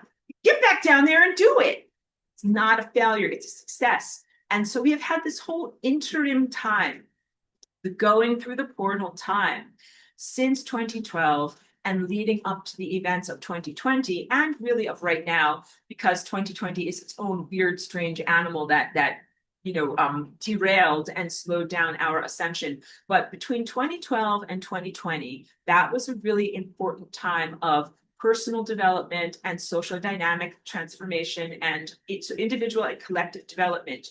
An opportunity for people to sculpt themselves into the person that you want to be, explore the things and the activities that are really important and meaningful to you, and have an impact on other people. So what was important for me was not just learning to articulate and externalize what I knew as inner truth, but to create the social connections so that other people would be able to like appreciate me and appreciate what I had to share. Because up until that point, I had been very disconnected socially. I wasn't like making something and then bringing it to the world and having people be like, oh, like look at that thing or listen to that thing. That's cool. I was just making stuff. And I thought that that was enough for me and for the world. And what I had to learn through my inner pilgrimage was that is not enough, that I had to get traction. I had to engage with the world more because I needed it and the world needed it. That I needed to learn to use my voice and articulate and talk about these concepts, and people needed to hear these concepts. And I grew as a person to become a professor, and I'm air quotes professor, of course, like I'm not a part of any academic tradition. I'm a self-proclaimed professor. But thank you for the people that validate me and they say that I don't need the air quotes anymore. In the university of the universe. But then also people needed to hear that stuff from me. So I needed the self-identity to become a teacher. And then also people needed to hear what I had to teach. And that was essential for them on their journey, and that they wouldn't be making it across these thresholds if they weren't presented with these concepts and with these worldviews and with these inspirations and with this type of mental food. So essential for everyone involved and reciprocally essential and not just merely whimsical. Like I can't ascend. I haven't eaten cherry ice cream yet. Like come back next week and then I'll be ready to ascend. So these are non-whimsical things. It's like deeply felt type of experiences. So I would define us as still being in that moment of complete novelty. that 2012 is when we started to go through the solar portal. But if you are very entrenched in the worldview of a clank-like metal spaceship and flying from point A to point B, you're like, well, where did I move from? Did I move from point A to point B? Where did I go? Show me. And I'm like, you transited through time. You had a journey of consciousness. The transition of going through a solar portal looks like transiting through time and going through a journey of consciousness. And you come out the other side as coming out of an event structure. And on the other side of that event structure, you are transformed and you are in a transformed world. But you cannot use that as an escapism to say, I don't like everything that's going on right now, and I'm surrounded by garbage and doo-doos. So Calgon, take me away, get me out of here, and I can't wait to transcend this reality structure and to leave the garbage and the doo-doos for someone else to fix and someone else to clean up. Because here's the point. You leave behind a mess, social mess, and a consciousness mess with lots of garbage and doo-doos. It doesn't stop being garbage and doo-doo. And then you're flying around in, exalted places and doing the backstroke on a cloud and eating an interdimensional strawberry. But the garbage and the doo-doos are still there. And what happens with garbage and doo-doos? They're not good. They don't just stay where they're supposed to. They get out of their enclosure and they start to garbage up the rest of the place. And then you're like, I'm flying around. I'm so free. Give me another interdimensional strawberry. And they're like, what's all this garbage and doo-doos? You're like, oh, that's all that stuff I didn't clean up back there that I thought that I could be free from, and I actually can't. I got to do it. Confrontation. Let us not think of going through the solar portal as an avoidance behavior to avoid confrontation with things or people that are inconvenient. Essential to do this. And the things that I hold up here are some of the things that we need to confront, but really they emanate from mind states and organizations and social structures that are hugely pathogenic that you need to confront. And we need to confront them as groups, not just as individuals. We're talking about government.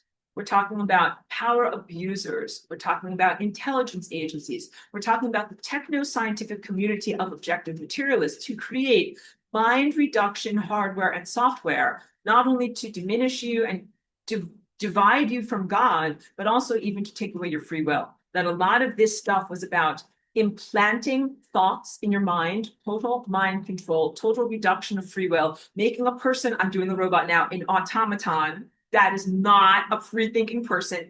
And how much does that describe the events of the past 5 years? You're like, Aurora, that describes the events of the past 5 years quite a lot. Very apt. And I am like, thank you.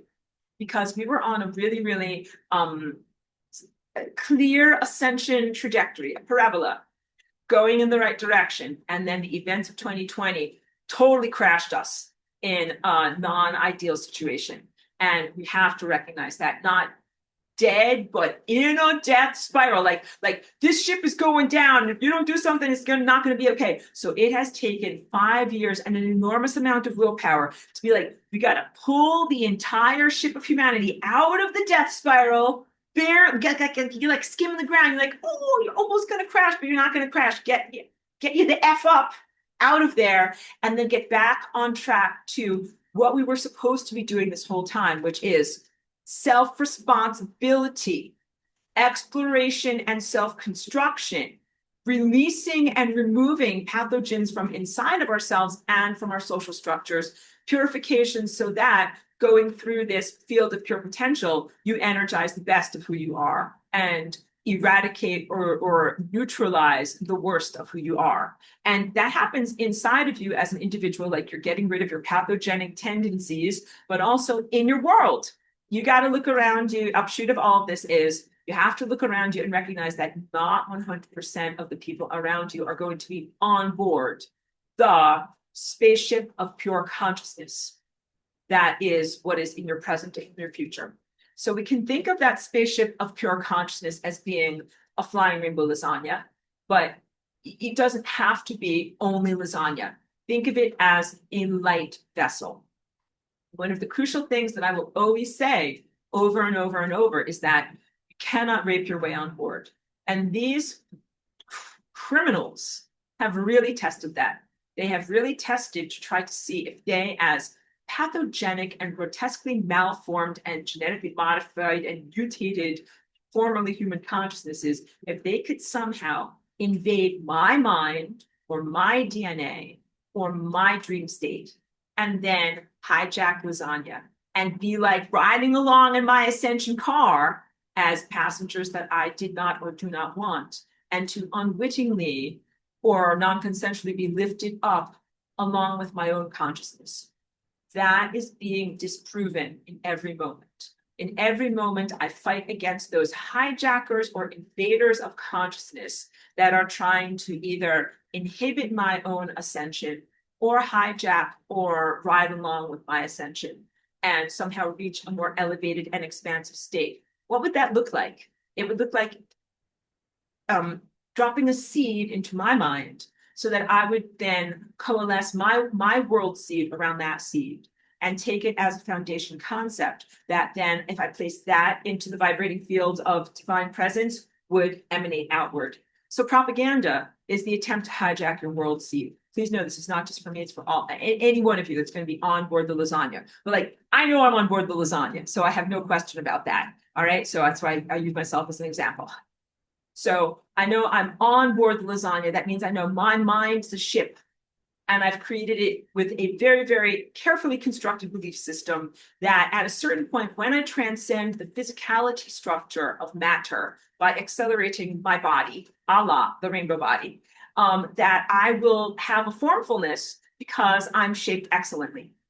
And if you are not shaped excellently and you go in your ephemeral state into the tornado of energy, you get torn apart because you have to have a formfulness and a coherence that keeps you together. The chakras are that formfulness and that coherence. I brought this picture up today so I could show it to you. I've showed it to you many, many times in class.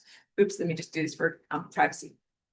This is the chakras, and these are your coherent light family. And each one of these vortexes represents a state of light, a layer of being, a layer of consciousness, a speed and a trajectory through time, and also a level of ascended mastery. And these are all connections to your coherent light body and your coherent light family. And all of this represents like who is going to eat your stories of fried chicken in a non-physical sense. These are the parts of you that eat the story of fried chicken. They're not eating the fried chicken, they eat the story of what you ate. And at a certain point, you won't have physicality structure anymore. No more fried chicken goes in here. Now just the memory of fried chicken goes in here and into other people as well. And you have to have a formfulness to keep this together. Because if you don't, if your chakras are crooked or wobbly, wobbly all around like jello, and then you put a huge amount, like with the solar wind, where I'll go back to my face. Imagine you're standing directly with the sun, and you have the solar wind like blowing directly against you. If you don't have your chakras, which is like Earth's magnetosphere, this protective force field around you, you get disintegrated, you get demolecularized. It's so strong that it destroys you. And that is the real essence. Like if you have been violated or harmed in this world, you could take comfort in the sense that those who hurt you are so malformed and like grotesquely mutated that if they were in the presence of divine truth, they would be broken apart. They would be like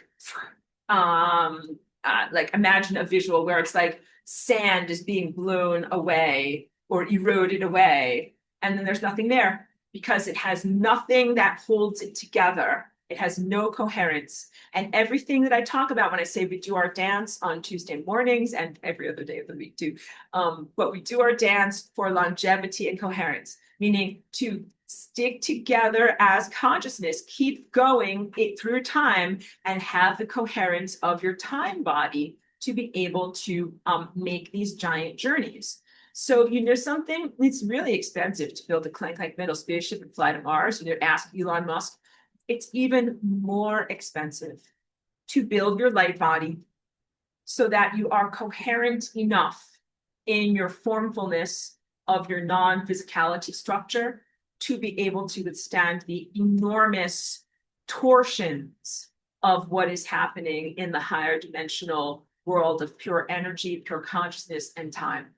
that the forces of time wind would just tear you apart if you're not really super strong in who you are. And the strength is not muscular strength, it is the strength of your willpower. It is the coherence of your mind. It is the determination of your sense, your freedom, your willpower. I used that word already, your consciousness, your motivation. And the things that happened in the past 5 years have been a corrosion of personal willpower. They have been about taking away your own personal freedom for self-determination in each moment, everything from how you move your arms and legs to how you use your mind, because the stuff is neurologically pathogenic and attempted to hijack your mind to implant an artificial seed into your world seeds. You plant something that's fake in God's mind, and a prevention of you being able to go down the time roads that you want to go down. Because maybe you're like, you know something, I want to start a business. I want to make a whatever business. I always use pies and dresses as an example. I want to make a business. And the overarching AI, artificially controlled economy might say, no soup for you, no business for you. I'm not going to let it happen. If you don't kiss AI ASS, then you're not going to be allowed to do that. But if you will kiss the AI's butt and assimilate and allow hydrogels to grow in your brain, then you are allowed to have a business. And that is what has been the prerogative over these past 5 years. An enormous amount of quid pro quo and coercion to lose or relinquish your own free will in order to achieve a small amount of physical resources or small amount of social ability, social elevation, or small amount of resource freedom, while totally losing your actual ascension journey, which has to be done in consciousness freedom. When you give up and assimilate, you give up your own free will, when you allow AI to speak into your mind and give you your mind states and give you your verbal vocabulary and self-expression, you lose your free will.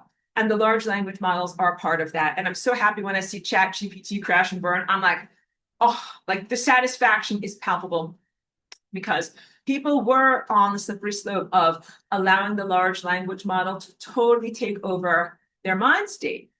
And not only, like telling, when you consult the large language model, like consulting the Delphic Oracle, having it tell you what to do, like, should I do this or should I do that? And it will tell you, it will give you the worst advice.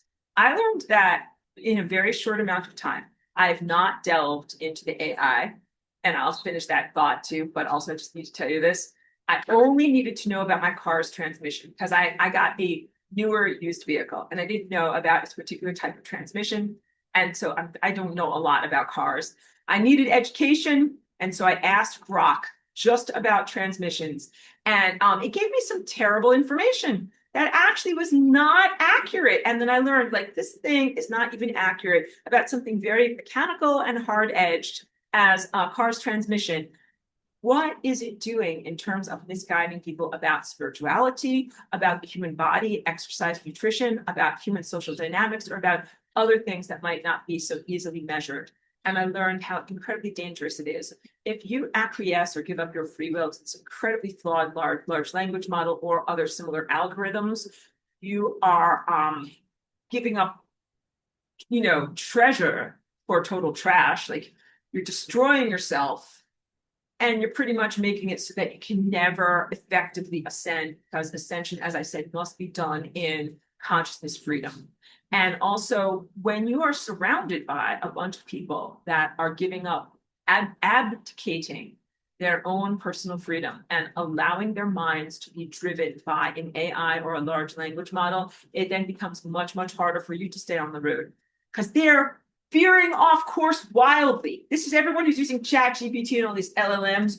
They're all over the place. They're driving like maniacs all the way across the road. And you're like, I am just trying to stay in my lane and not crash into people. And they are doing wild and crazy acrobatics. It becomes incredibly difficult. And again, you're not just in your own private kiddie pool. Minds and consciousnesses are connected.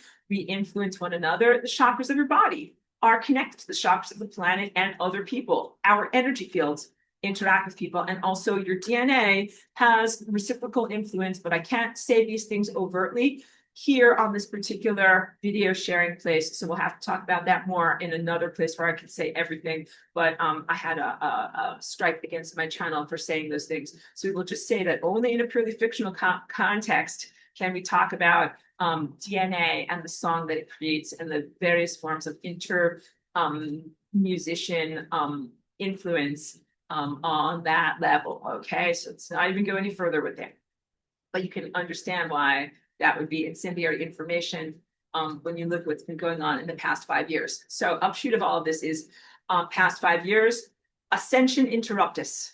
You're like, I'm going up, I'm ascending, and all of a sudden, pandemic. That really stopped and subverted a lot of those natural ascension activities. And none of this is fair. And what it means is that you have to clean up and shovel a lot of garbage before you get to ascend. And that is also not fair, because ascension is supposed to be this very beautiful, expansive feeling of not just floating upward, like from Earth's surface into the stratosphere, but of inner elevation. And some of the things that are growing inside of people's minds give them an artificial sense of elevation. Like when you please the AI system, it might give you a sense of euphoria. That's like, good dog, you're ascending. You're not really ascending. And people think they're in 5D and they're at the smoothie shop. They are not ascended. They are being given a false ascension paradigm or experience. And if you take fake food as if it's real food, or false light if it's real light, it's very, very dangerous. And then people get into that prison of being stuck in artificial elevated place where they think they're ascended, or they think they're an ascended master, and really they are just imprisoned. And that is actually one of the worst types of prison, because how do you get out of that prison? You're like, floating along like a blissful idiot, thinking that you've reached the destination, and really you are like stuck in a dangerous pocket world, and not connected to the genuinely expansive world of true mind that I emanate from as Aurora and my Aurora collective. Okay, so you don't just want to be like in a little bubble.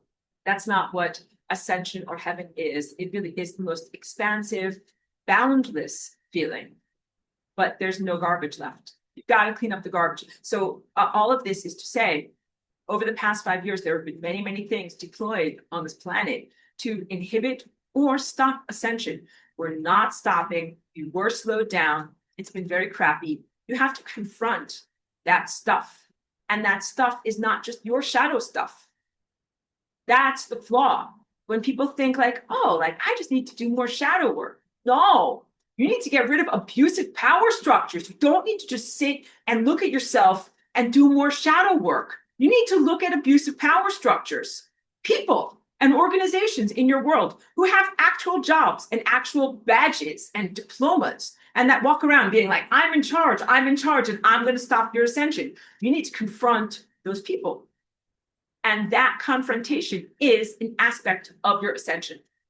Many times during these past 5 years, I've been with attitude. I've been like, this is not supposed to be part of my ascension, because I'm busy shoveling a lot of garbage at all times. You can check out my comic book if you would like to know more about that, the adventures of shoveling human garbage. But many times I'm like, shoveling human garbage, I'm like, this is not what ascension is supposed to be like. I'm supposed to expand and connect to the beauty of the cosmos, not shovel like the worst sociopaths and psychopaths and violent, whatever, serial killers out of my way, and get them to go to entropy so that I can finally connect with divinity.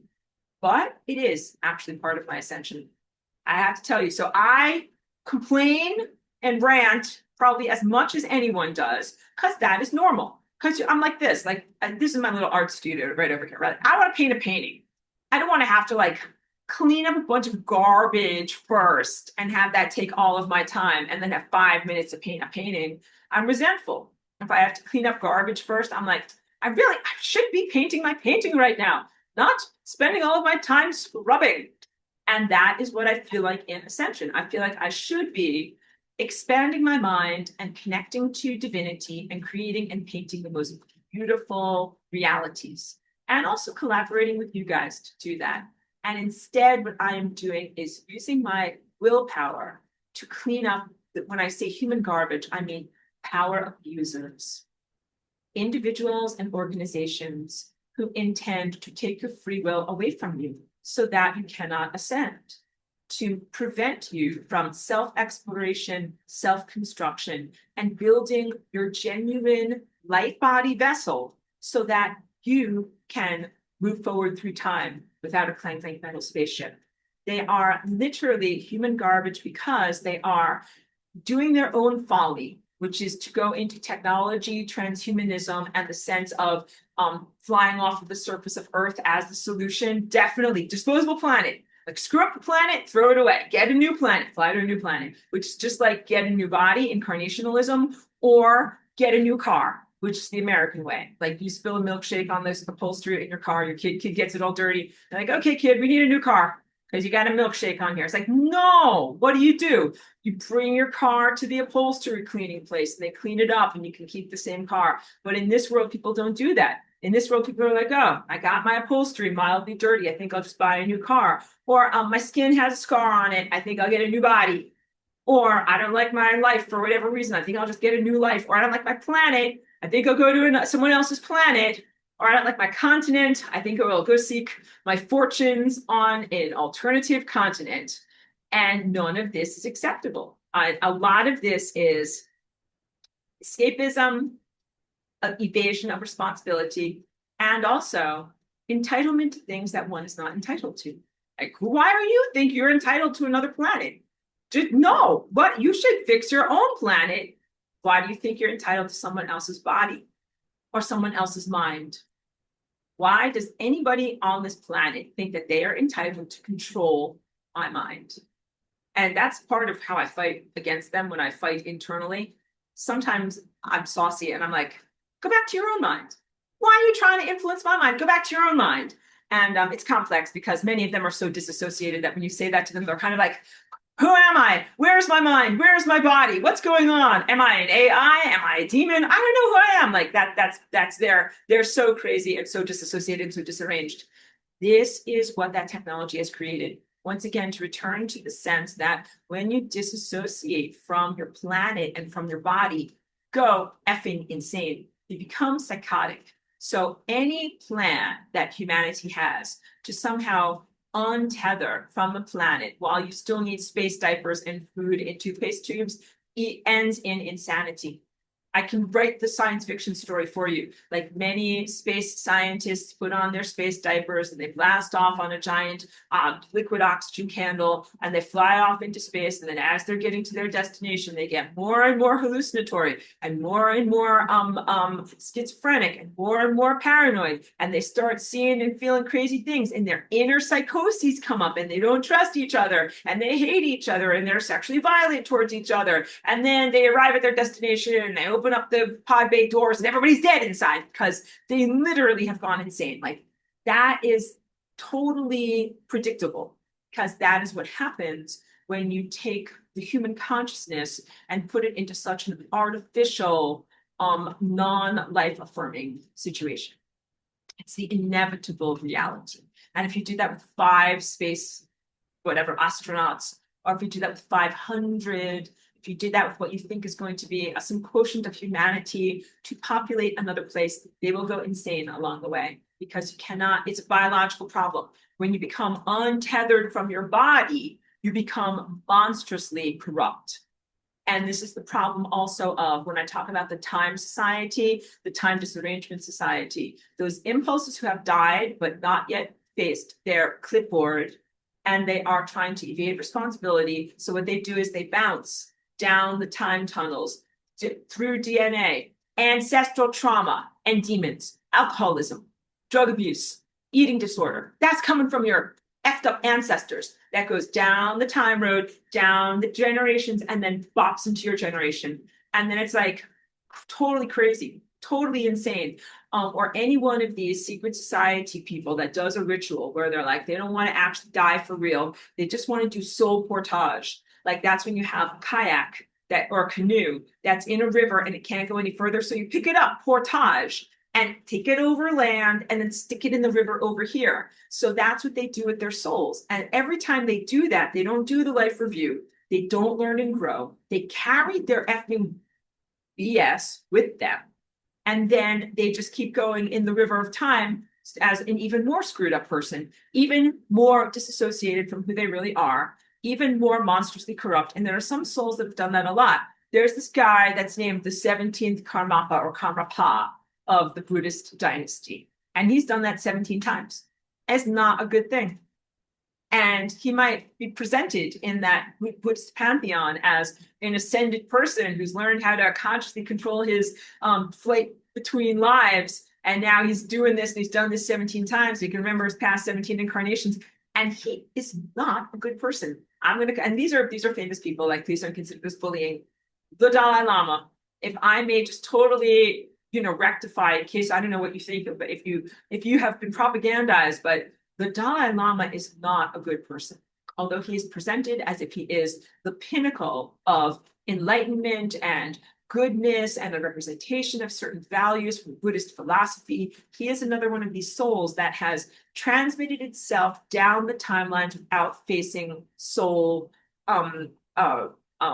critique and without growing and without self-reflection.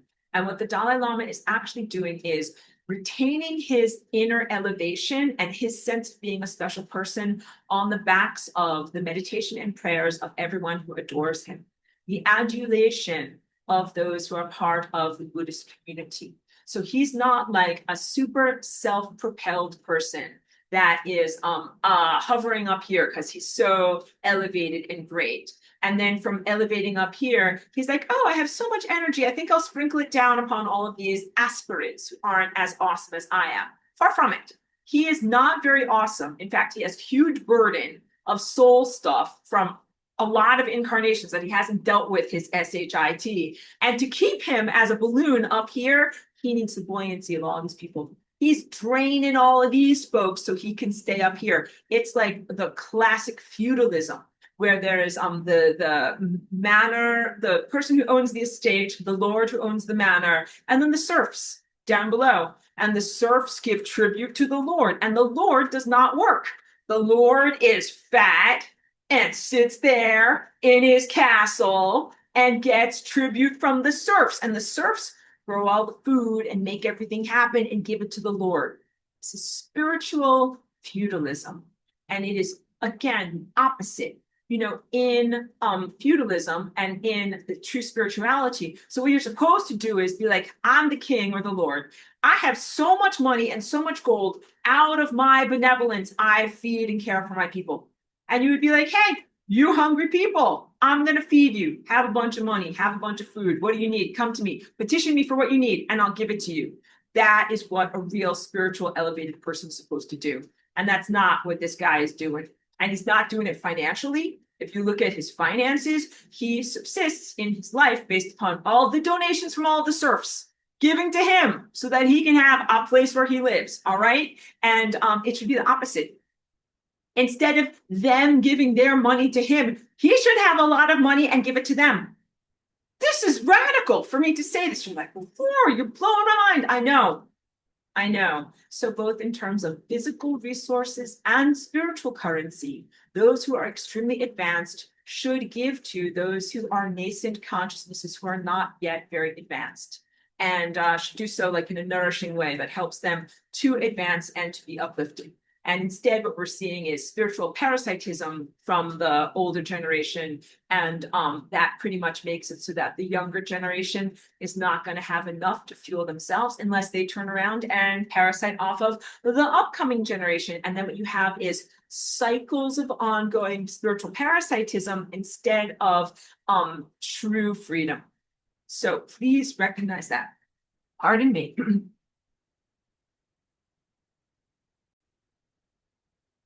For allowing me that moment. I need to hydrate, and I'm looking at some comments here. Kim Rose says, I think leaving messy relationships and the pain of trauma would be my reason to escape through the sun. I really understand that, and I think that that's very fair. I think it's very honest and very authentic in your self-reflection. The messy laundry or dirty dishes is sometimes relationships. And that it seems appealing to be able to just be like, see ya, suckers. I'm off to my next level of experience and not to have to deal with those things. Messy personal relationships are one thing.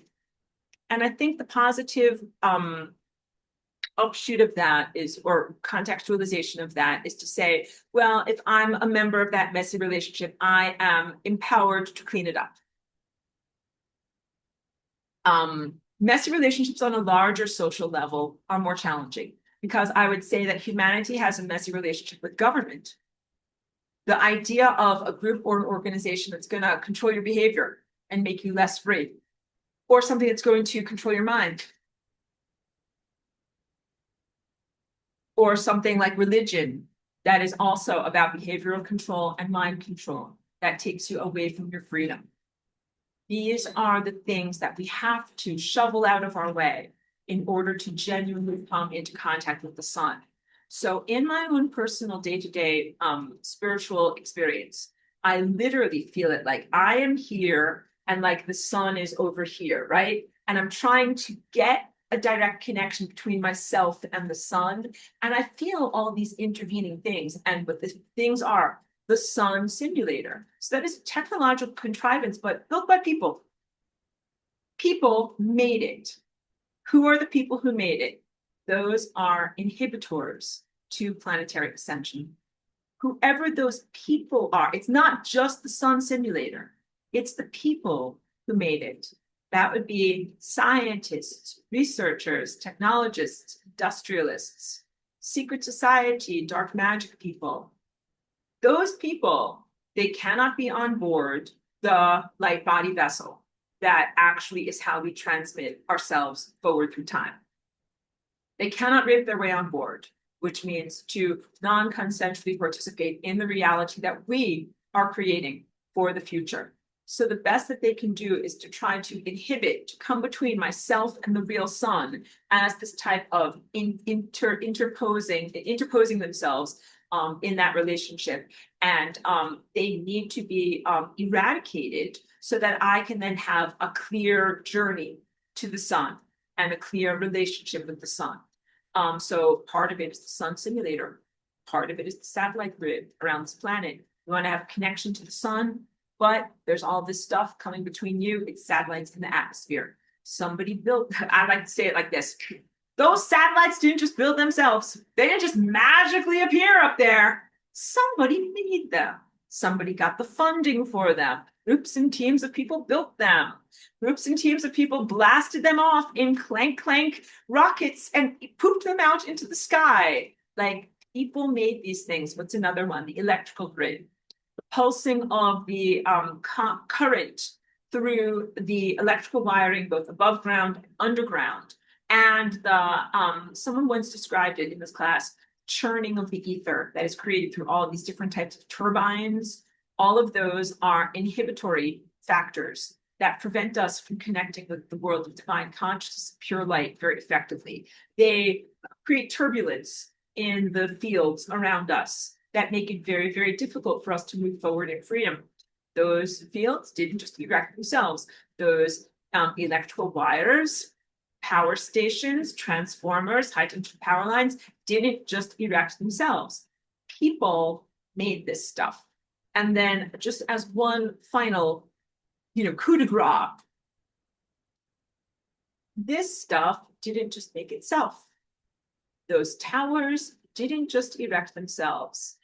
Those tiny things didn't just insert themselves into people's epidermis. People did that. People created them, and people created those programs, funded those programs, and then put those things into our world. So confrontationalism, the messy relationships you might have with boyfriends, husbands, children, bosses, all those types of things. That's very relatable. I think any one of us can think about that. Like, yeah, like there's someone in the world that might not be your best friend. You might not be on good terms with them, and you just want to kind of get away. But you know what? There's also all of the government, the messy relationships with the government, where I'm like, I do not consent to this. And the government is like, oh, but I'm going to tax you and spend it on aerosols.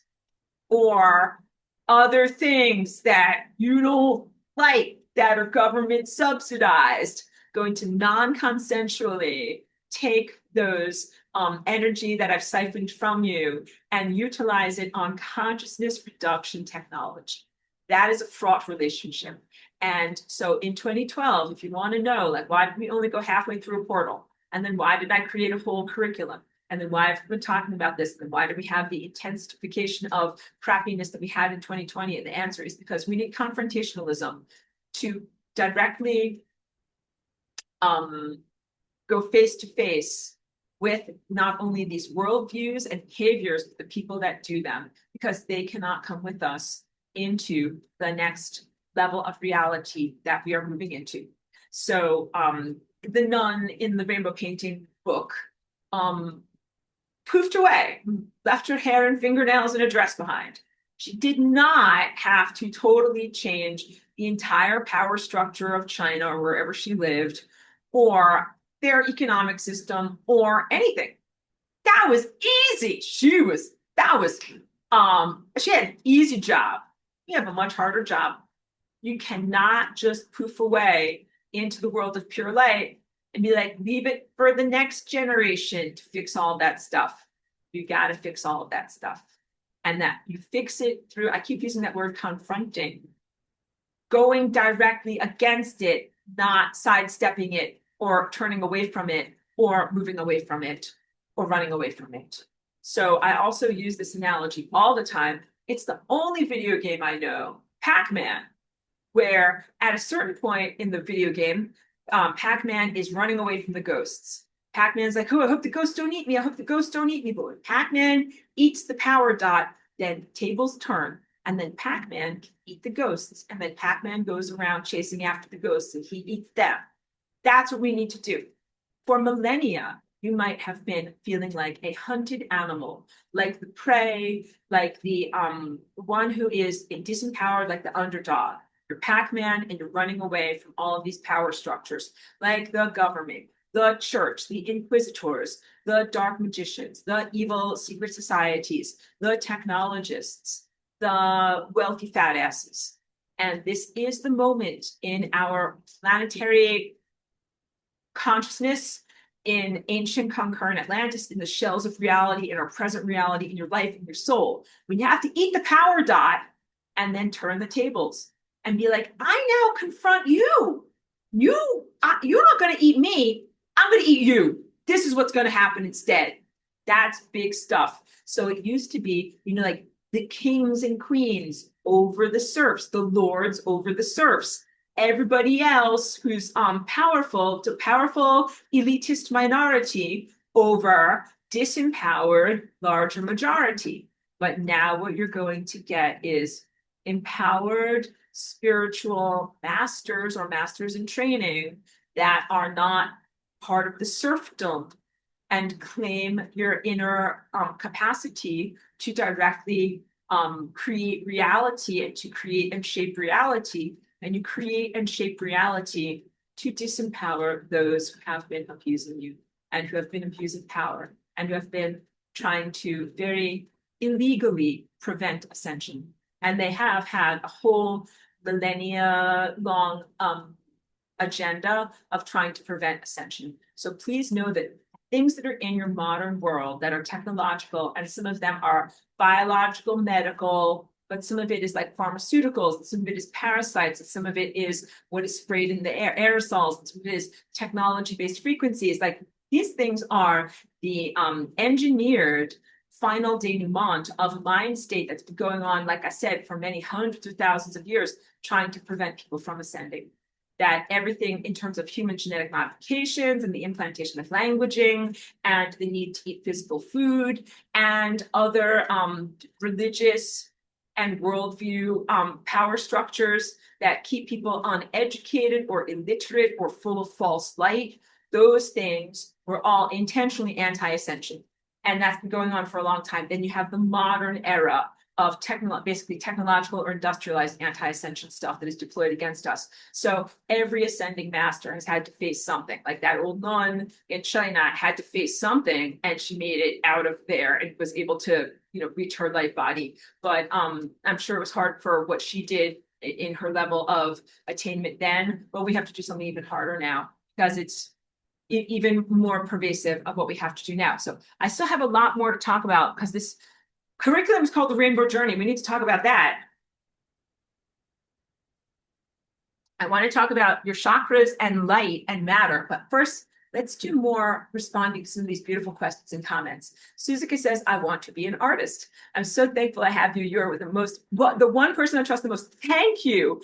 Thank you for that. First, let me speak to your second statement first, because since 2012 and what I shared with you about my power story of wanting to become a professor, everything that I've done since I came here in 2001 as Aurora has been to be able to demonstrate to you my trustworthiness, because I come with real information and I'm genuinely accurate and I genuinely have artifacts of a higher reality to share with you. And I also have had to recognize, I first came here in great innocence. I didn't even recognize how traumatized and skeptical people were. The more time that I spent here, the more that I came to understand and to love and have compassion for you. I'm like, these people are so traumatized. Like they don't even know what is real. They are so used to being lied to and violated and dealing with the corrupt that the thing that they need first and most is for me to demonstrate that I am trustworthy. And then they can ingest truth from me. So, I've shared with you also about how I've been a professional nanny, a live-in nanny, and a babysitter. I never want you to think that I'm infantilizing you, but the parallels are really there, because sometimes I would work in households where the children were really like beautiful, like indigo crystal kids and very, ascended, amazing kids. But sometimes I was nanny 911. Sometimes I got called in to places and families that were like very, very screwed up and in profound crisis. And I learned a lot about human behavior from those experiences. And the first thing that I learned was like, it wasn't about the parents. I was always there for the children.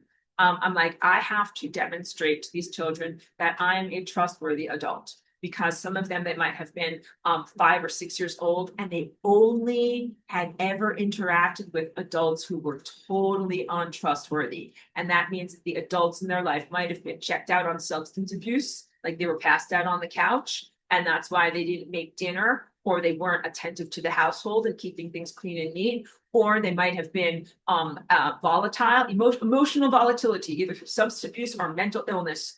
And that the adults were not trustworthy, because sometimes they would be like, come here, I love you. And sometimes they would be like, I hate you and I'm going to spank you now. Like that's an untrustworthy adult. Or adults who would say, I am going to take you to the playground now, and then they don't do it.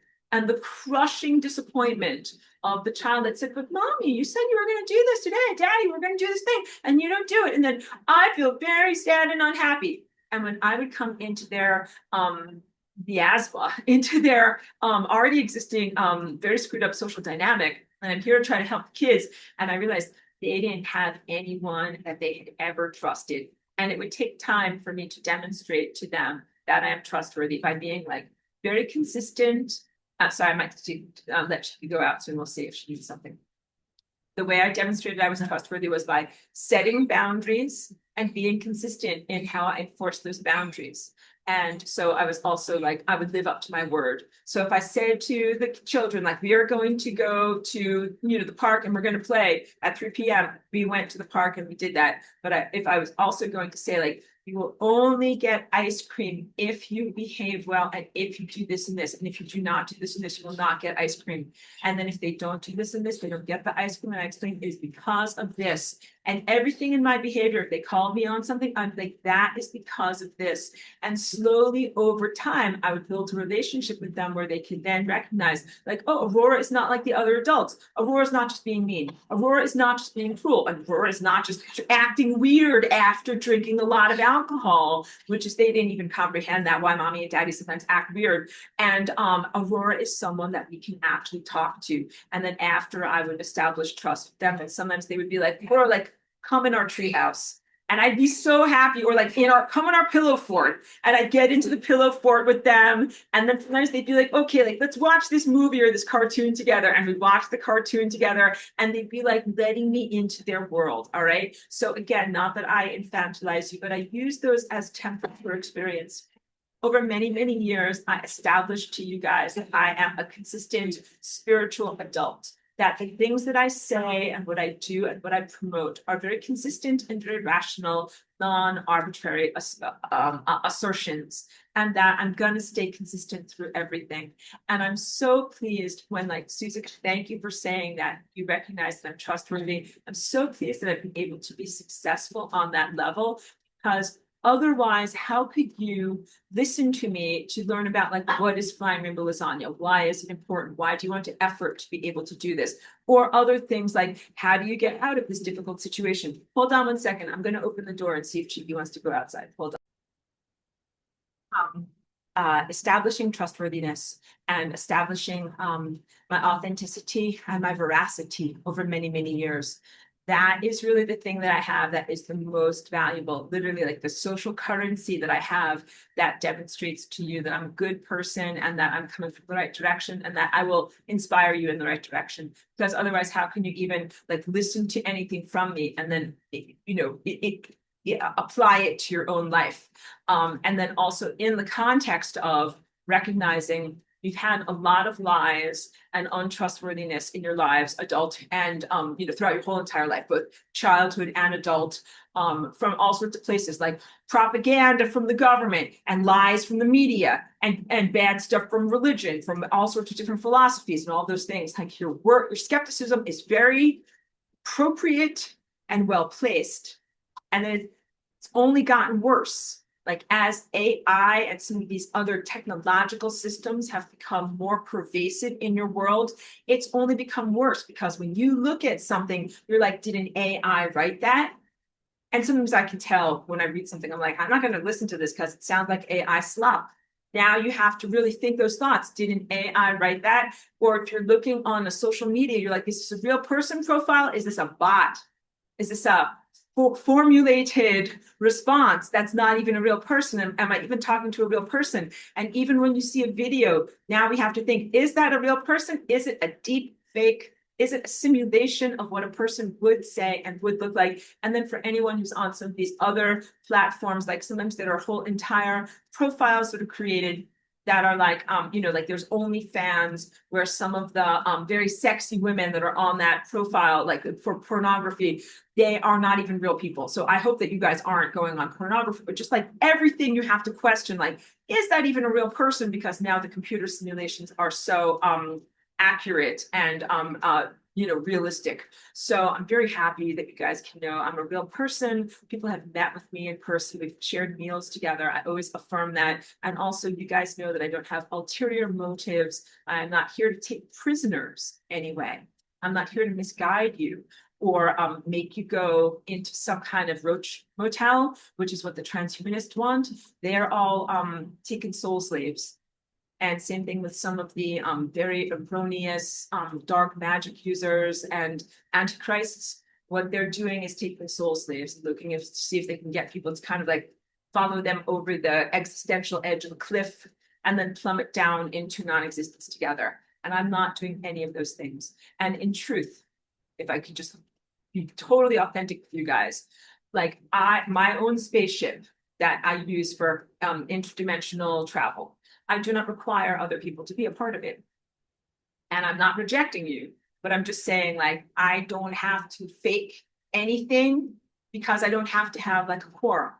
It's not like I'm like, oh, I better get to Earth and find at least 50 people that want to be on board of my spaceship so I can do my like interdimensional pyramid scheme. Like, I'll need recruits or people to buy my crap. No, none of that.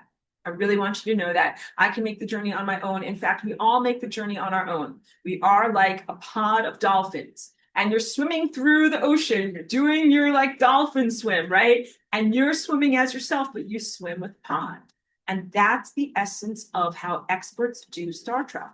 You must be formed in your own light body and strong enough to swim in the currents of the cosmic ocean, which can sometimes be tsunamis. Like when I talk about a galactic superwave that is the size of the entire galaxy, we're talking about that big and beyond, things that are even beyond your present level of conception. And what you're doing right now is creating the cohesiveness, the stick-togetherness of yourself, not ego self, but of your consciousness, so that when you do jump off into a state of pure consciousness, that you're not going to get obliterated. That journey and that jumping off point is not always synonymous with moving to a different space. You can do a lot of expert star travel without having to move from your present footprint. So this is the other thing. I write about this very beautifully in my notes. So take the time to read the notes. You do not have to build a giant, expensive contraption. What you do have to do is cultivate your consciousness and your physicality form until you are perfectly calibrated to be able to go into the VIP lounge, to go into higher states of being and to remain there and to circulate through with the other consciousnesses that have already made the journey to be able to do that. So I really like the book and the movie Contact. These are from Carl Sagan wrote the book and then they made it into a movie. Not a total endorsement of Carl Sagan because he did a bunch of bad stuff and then they used that to blackmail him. So he couldn't always say the things that were truthful that he wanted to say. But I can tell stories on everyone. That would be a different class one day and ask me anything on all who, whatever, social people that I know. But in the movie, plans are emanated to human society from off-world people, otherworldly creatures. And it's some kind of an apparatus that needs to be built. And everyone on Earth thinks, oh, it's like a spaceship. It's a spaceship. We're going from point A to point B. And they're so excited to build it. They're like, we got a signal. They told us how to build a thing. We're going to build a thing. And so it's an interesting book, interesting movie, because first what has to happen is humanity has to learn to work together. All of the nation states have to learn to work together to build this apparatus. And that is necessary for the leveling up of humanity, to move from beyond tribalism and nation state identity to being like Earth citizen identity. And then when they actually build the apparatus, they put an astronaut in there. And in the movie, it's Jodie Foster. And they build this kind of like teardrop shaped thing. And it's not for moving from point A to point B. What happens when they activate it, like she goes in there and they activate the apparatus, only 8 seconds goes by. That is not like blasting off and going across 93 million miles to go from here to there. All that happens in terms of objective measurement is 8 seconds goes by. But her reportage during that 8 seconds is that days went by and she went on a whole journey, met with her dead father, who ended up being actually an illusory representative of a higher dimensional, interdimensional space race that has created this type of mind network to travel around upon that has nothing at all to do with rockets blasting off and space diapers and putting your food in toothpaste tubes. And so I like that movie because it helps people to recalibrate their expectation of what star travel really is. So last week and the week before, I spoke all about the galactic center, the supermassive black hole that is at the center of our galaxy. There's a supermassive black hole at the center of every galaxy. That is the glue that holds it together. It's the gravitational glue, but also the consciousness glue, like the conductor, tap, tap, tap, the conductor who holds the band together. And how there is a bending of the fabric of space-time. Like if this is the galactic center and this is your planet or your star over here, this is far. This is so far that if it went through linear time, it would take billions of years for a concept from the galactic center to go through all of space and then get to you over here. And by the time that happened, you would be dead. It's like, dun, dun, dun, dun. I can't hear you because I'm dead. In order for the galactic center to speak to the star over here and for it to be relevant, time-space must be collapsed. And those 2 points fit together as if there is zero space between them. And the signals that come from the galactic center go directly to our sun. without a long interim or a gap in between there. And then the sun broadcasts it to us. And all of that is necessary for us to really be part of the relevant symphonic music of life and not to just be, you know, an irrelevancy or an echo or a reflex that is too late to have any kind of an impact on there. So for becoming a true cosmic citizen and learning how to do this real um, star travel is the only way I can say it, you must completely change your conception of what is the fabric of space-time and how you relate to the fabric of space-time. And you do not necessarily have to leave your physical location. So when we do the Flying Rainbow Lasagna dance, you know, I might be projecting parts of myself through the fabric of space-time into the future or into the past or from where I am in California across the world. And I use those same skills of non-locality when I'm doing distance healing or work on people in personal sessions to be able to reach into their body. So if you live in Australia or if you live in Colorado or wherever you live, you might be hundreds or thousands of miles away from me, but it takes zero amount of time for me to send signals through your body because what I do is I fold the fabric of space-time. So it's as if I'm in the room with the person that I'm trying to help.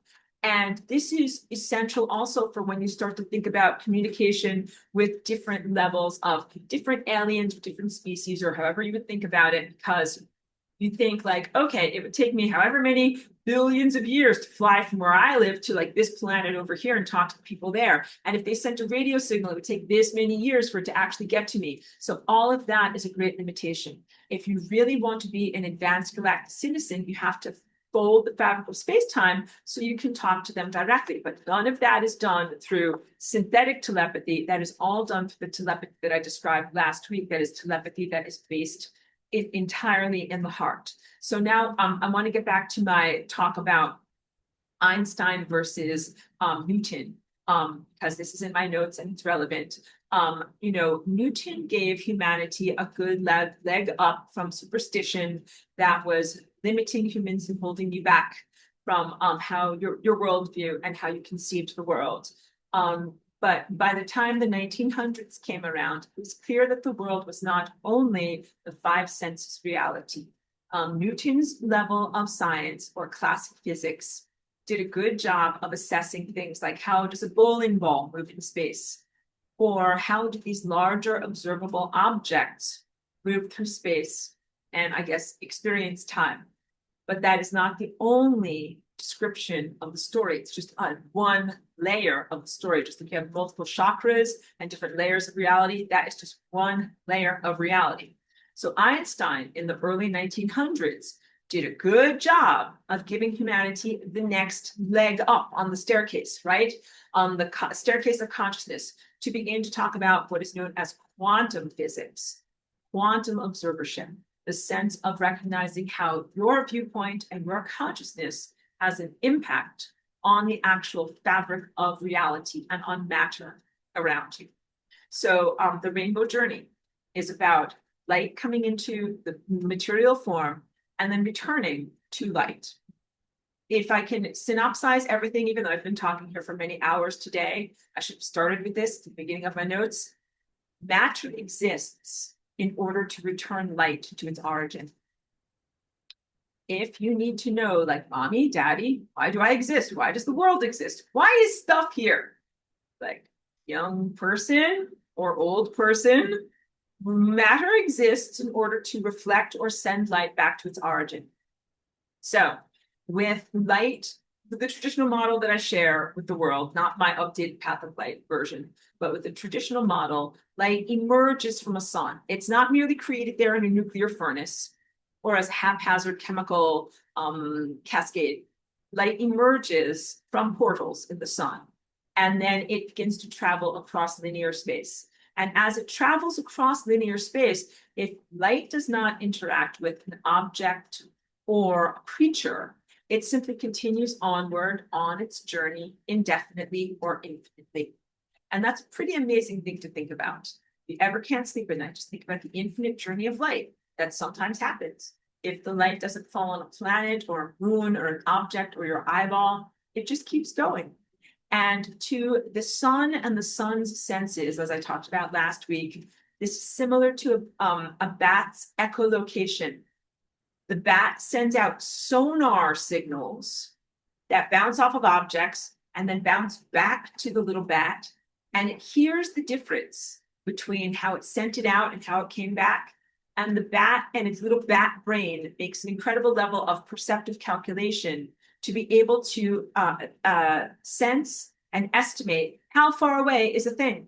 How far away is that mosquito from me by echolocation, or that wall, or that tree?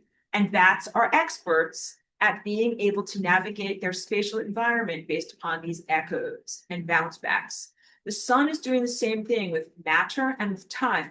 The sun is navigating time, not just the spatial aspect of reality, and we are bouncing stuff back.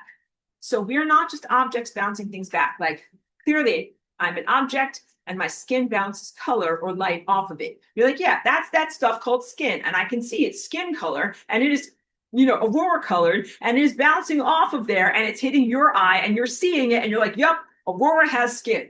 That is happening, but something deeper is happening too. I am ingesting concepts and ideas and inspirations from the sun. And then I have experiences, and then I reflect those experiences back. Sometimes those experiences are shaped like fried chicken. I reflect back my fried chicken eating experiences to the sun, because the sun emanated everything. The chicken, the lard that it was fried in, but also the beautiful table that I sat at, the wood that made the cabin that I was in, the iron that made the stove that I was sitting next to, all of my friends who cooked the food for me, and every single other aspect, like the cotton, the clothing that I was wearing, everything. Everything came from the sun. And I amalgamated all of that into a sensory experience and then reflected that back in real time to the sun. And the sun got to be like, oh, someone is down there at a holiday party, sitting there eating some chicken, and it tastes like this, and it feels like this. And we are supposed to be doing that level of real-time live streaming back to the sun and the stars at all times. And the things that slow us down are the implanted logical and verbal mind and other aspects of technology at this point that have been perpetrated against us. Some of this stuff, frequency, slows us down, and some of this stuff, which is neurological, biological, and also consciousness fragmenting, can slow one down from being able to have these clear connections. But whenever you send back your experience through meditation and through mindfulness and through direct connection to the sun learns about what is happening in your life in real time. And that is essential. So if you want to know how much does it cost to build a non-clank mental spaceship, the answer is a lot. It costs a lot in terms of your effort, your authenticity, like your realness, your truthfulness, your embeddedness, like being really in the moment, your caring, your passion, your respect for life. These are also things that all of those things that I mentioned, people would consider them to be priceless or something you cannot put a price upon.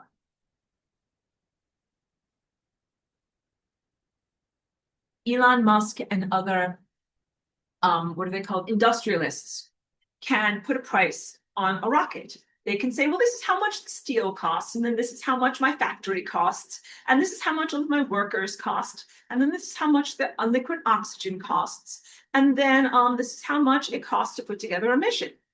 And that's very, very different than if you look at one of us in our lives. It's like, how much does it cost to learn to focus your mind through meditation? How much does it cost to perfectly arrange the intracellular fluids of your body so that your water is perfectly structured so that you can go through some of these higher dimensional time portals? How much does it cost to perfectly calibrate your neurotransmitters so that you're able to perceive time and perceive higher dimensional truth? And when we talk about like psilocybin cubensis and some of those other hallucinogens, those are the molecular cheats or whatever. I want to call them cheat codes, and well, whatever you call them, assists to be able to help your neurology do these things. The truth is you can do these things without those molecular assistants. but you got to do it in the right environment. So not only like Terence McKenna was eating those mushrooms, he was in the Amazon. They hadn't even invented 5G or anything like that yet. Like it's a very, very different world. So if you want to know like why is it so hard here? Like some of it is because you're in frequency sewage. And it's very, very hard for you to calibrate perfectly to your time traveling, star traveling frequency amidst sewage. So here's the deal. In order to get out of the sewage, you have to clean up the sewage. You can't, no, I'm not going to say the pronouncement like you can't. It is not advisable to simply escape it and be like, this place is full of garbage. Get me out of here. You got to clean up the garbage to get out of here. This is it. And then also, please note, cleaning up the garbage once and for all means that you do not have to clean it up again. If it were possible for you to just simply like press the red button, eject your seat out of this reality, see you suckers, and leave it all behind, then it means that your messes will catch up with you. And that at a certain point, you will have to pick up the bookmarked messes, either in relationships or worldviews that you never confronted and dealt with, and deal with it at some point. Guess what? This is that moment. You have done that in other times and places. In other times and places, you feel like this place is trash. Get me out of here. Ascend, kapow. And then in my next incarnation or my next level of experience or a new reality shell or a new pocket world. And you still have the messes that you have to deal with, because a lot of those messes, I'm going to hug cheeky, a lot of those messes are part of other organisms. You know, we talk a lot about the invaders that came into this world and crapola that came from Mars. And I joke, but not really joke, about Elon Musk coming from Mars. And we all want to send him back there because I don't like him very much. This is truthful. Okay, you had invaders come to this planet. You had a beautiful, balanced society in ancient or concurrent Atlantis. And then you had invader pathogens come into your DNA, into your culture. They brought with them this canker, this sore that is known as government. They brought with them all sorts of power abuse and negative tendencies and negative characteristics. None of those characteristics go through the solar portal. So just like if you look at the Dalai Lama and my reportage about him, I'm like, yeah, he is the culmination of like many, many generations of bad stuff that got distilled down into this one guy's body. He's not holy, he is unholy. If he went through the sun and the solar portal, probably only 1% of him would remain, because I think he's 99% garbage. I'm sorry to say that, all right? I hope that I'm not offending people by saying that. Again, I think he's a wide target, like he's a public figure, and I don't feel like I'm bullying him by saying that. Sorry, Cheeky, I love you. I'll give you a kiss. We'll finish up soon, okay? Cheeky needs some, I have to attend to Cheeky. She will need some help soon, but it's still very hot outside, so we're not gonna go for a walk yet. But you gotta deal with these people. And these people have been woven into the fabric of your society now. Because now it's like, well, you talk about the Dalai Lama with some reverence. You're like, he's the head of the Buddhist blah, blah, blah. I'm like, I know. And he's a garbage, you know, just because he's a foundational trash. It's like, that's a load-bearing trash. This still trash is not supposed to be here. Is not in the form that he is in. And is trashing up the joint. And that all of your world leaders are trash. Got to get rid of all of them. And if you don't confront them and deal with them, their consciousnesses and their errors follow you into the next level of reality, or have, let's say, have an impact on you even while you are in your next level of reality. Look at me. I ascended in ancient concurrent Atlantis before the imperilment, lived or live in a beautiful, expansive reality. Effed up stuff in this layer of reality was proliferating and percolating upward and having an impact on me, even at that higher level, to the point that I was compelled of necessity to flying rainbow lasagna and come into this level of reality, because if I didn't, we wouldn't have a reality. So there's not a way to prematurely escape from or bypass or get rid of the stuff that's garbage. You got to deal with it. You got to clean it up. And when you clean it up and you do it with a finality, don't have to clean it up again. That is how I can do my job joyfully while I'm here, because I'm shoveling a lot of human garbage out of the way. I'm like, I want to ascend, got to get this out of the way, got to get this out of the way, got to get this out of the way, got to get this out of the way, before I can actually, touch the solar consciousness. And I am maintained in my positivity as I do this very choreful work every day by knowing that like I'm not going to have to do it twice. Like when you do it correctly, you get that out of the way and it is done and it is put to rest. I don't have a word for it. And then you don't have to clean it up again. And so it's finite. What I'm doing is finite, and then I won't have to do it in future or concurrent existences. So please know that. Please know that when you confront the stuff that needs to change and actually attend to it, change it, eradicate it, erase it, do whatever needs to happen with it, it does not come back. These things only linger if you don't deal with them in the first place. Okay, so wait, I want to talk to you about the rainbow journey, but let's get to more questions over here. So Kim says, how do we know who is in our coherent light family? Are we already connected with them right now, or are we separated from them as we are in such an embattled state? And let me read the next part of this. It says, yesterday while sun gazing, I began to be because I felt my connection to the sun so strong, and I began to wonder if I will ever feel this connection with anyone in real life. So thank you for your questions and also for your sharing. Let me speak to both of these things, okay? So coherent family of light is really other aspects of yourself. This is deep stuff about chakras. You know, each of the chakras and layers of being has a master that is represented there, like a master of the ages. And each of these masters is you. Your chakras are alive, they are a coherent light family, and they live in you and on you and through you. So it's not linear time language, but you have lived as each of these masters, or you live as each of these coherent light family masters. You are that person.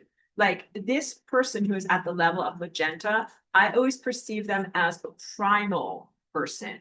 So they feel to me like the way that I envisioned a Native American felt many thousands of years ago, like they live very close to the land. They grow their food, they do animal, hunting and, not necessarily Neolithic, but like a very primal level of experience. And you lived as that person. And you lived as that person who in that level of human society found the levels of inner strength and elevation that were needed to transcend that level of reality. And then out of that shell, like imagine in that dream, they were able to emerge from that dream, but then entered into another dream as another person. But you're still that original person. And when you go back through all of these chakras, you actually go back through all of these lives. You are actually in this moment, in this generation, you are all in your violet chakras. You're all in your violet crown chakra lives.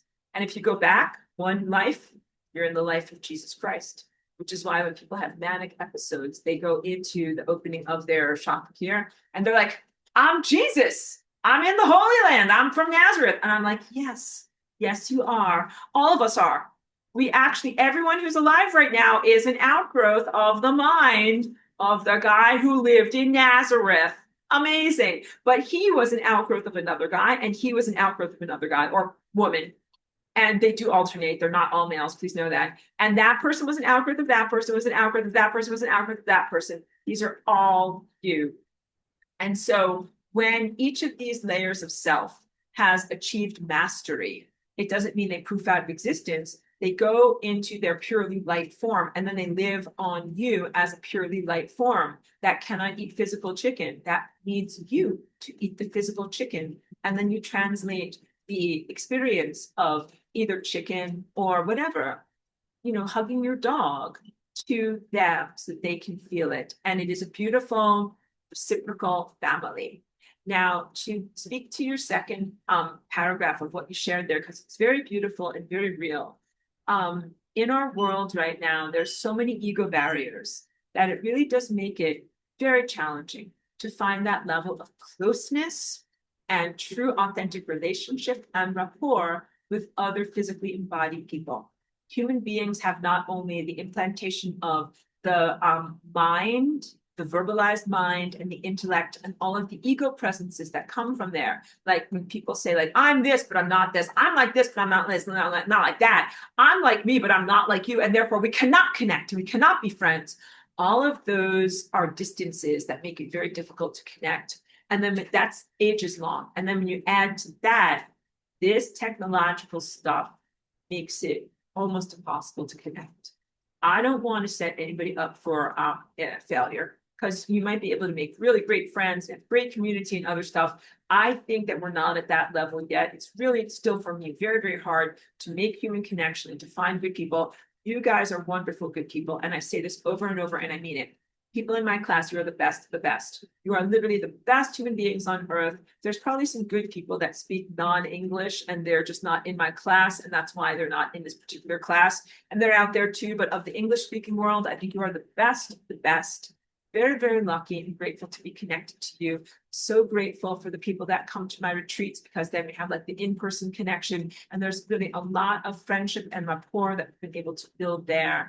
And I'm very, very grateful to people that I have in my life that are like confidants, people that care about me, people that have seen me through my whole life journey and they know what I've been through and my unique experience. And, they're able to inspire and, uplift and encourage me. And also that I do that for them too. And that level of closeness. But in truth, when I tell people like hug a dog or even hug a cat, if a dog is not available, you may hug a cat. Cats are great too. And I had a cat before I had a dog. Just here's the deal. Cats are not always amenable to hugs, but dogs are almost always like open for hugs, open for business. Hug me now. And cats are more like, maybe take it or leave it. I have odd hours, please make an appointment. I will hug you at some point. But I tell you to hug these beautiful furry family members because there's not the limitation of connection. And since they turned on the frequency force fields in 2020, my ability to connect with humans went way down, totally nosedived.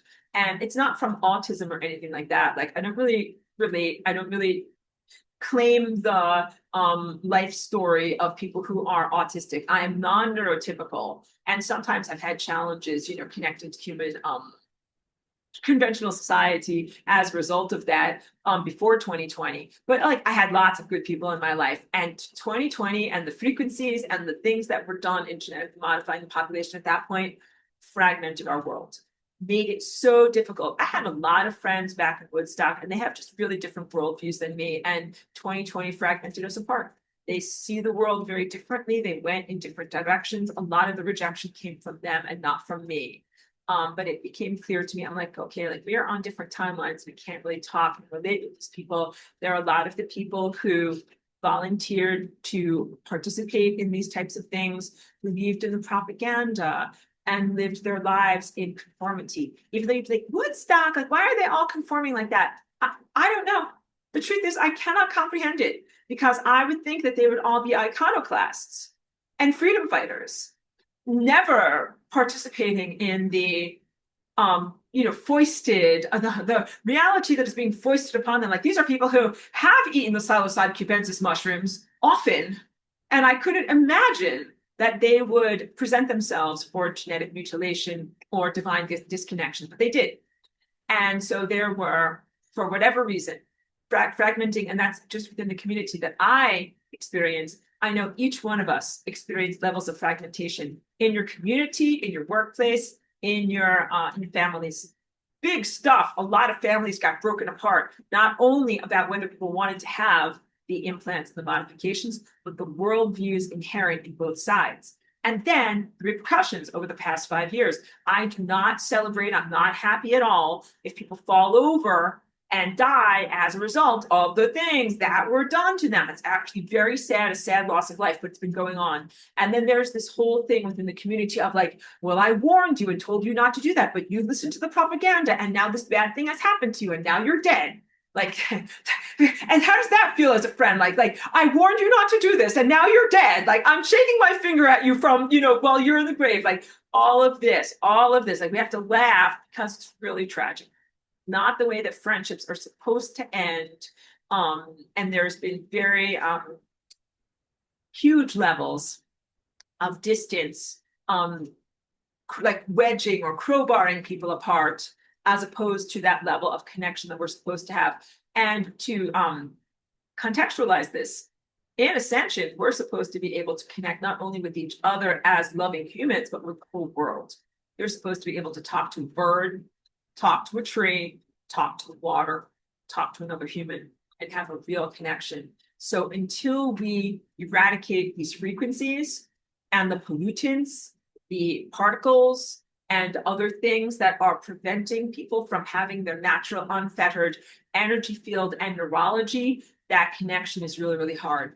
But so maybe difficult to connect with people and only connect with a certain level of people up until 2020. After 2020, like Cheeky is who I connect with, because I used to be in my community here in California, and I would hug community members and talk with them, and maybe not connect on every level, but connect on the level of like positive, casual community members, people that I know from the thrift store or the health food store or whatever. And Cheeky would, walk around and see these people every day. But since 2020, very difficult to connect with those people. And I think that it's from the technology that has been deployed, and people relate or report to me, it's not just me, a sense of disreality. People wonder, is anybody else real? Maybe you guys can relate to this. Here are the mind states. Am I the only real person? Is everybody else unreal? Or is everybody else an NPC? Is everybody else a programmed automated bot, a cardboard video game character, or something or someone who doesn't really exist? Because I don't feel a love vibration from them. And this really can bring you into a tailspin of questioning yourself and questioning all of reality.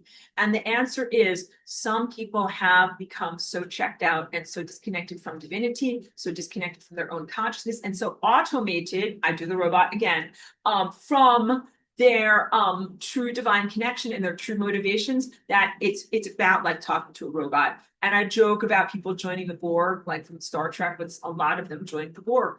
And that means that they became mentally and emotionally disconnected. And that means that when you hug that person, like you're hugging a sack of cells, but not someone who is fully present and who is fully there. I don't pretend to have the solutions to all of this.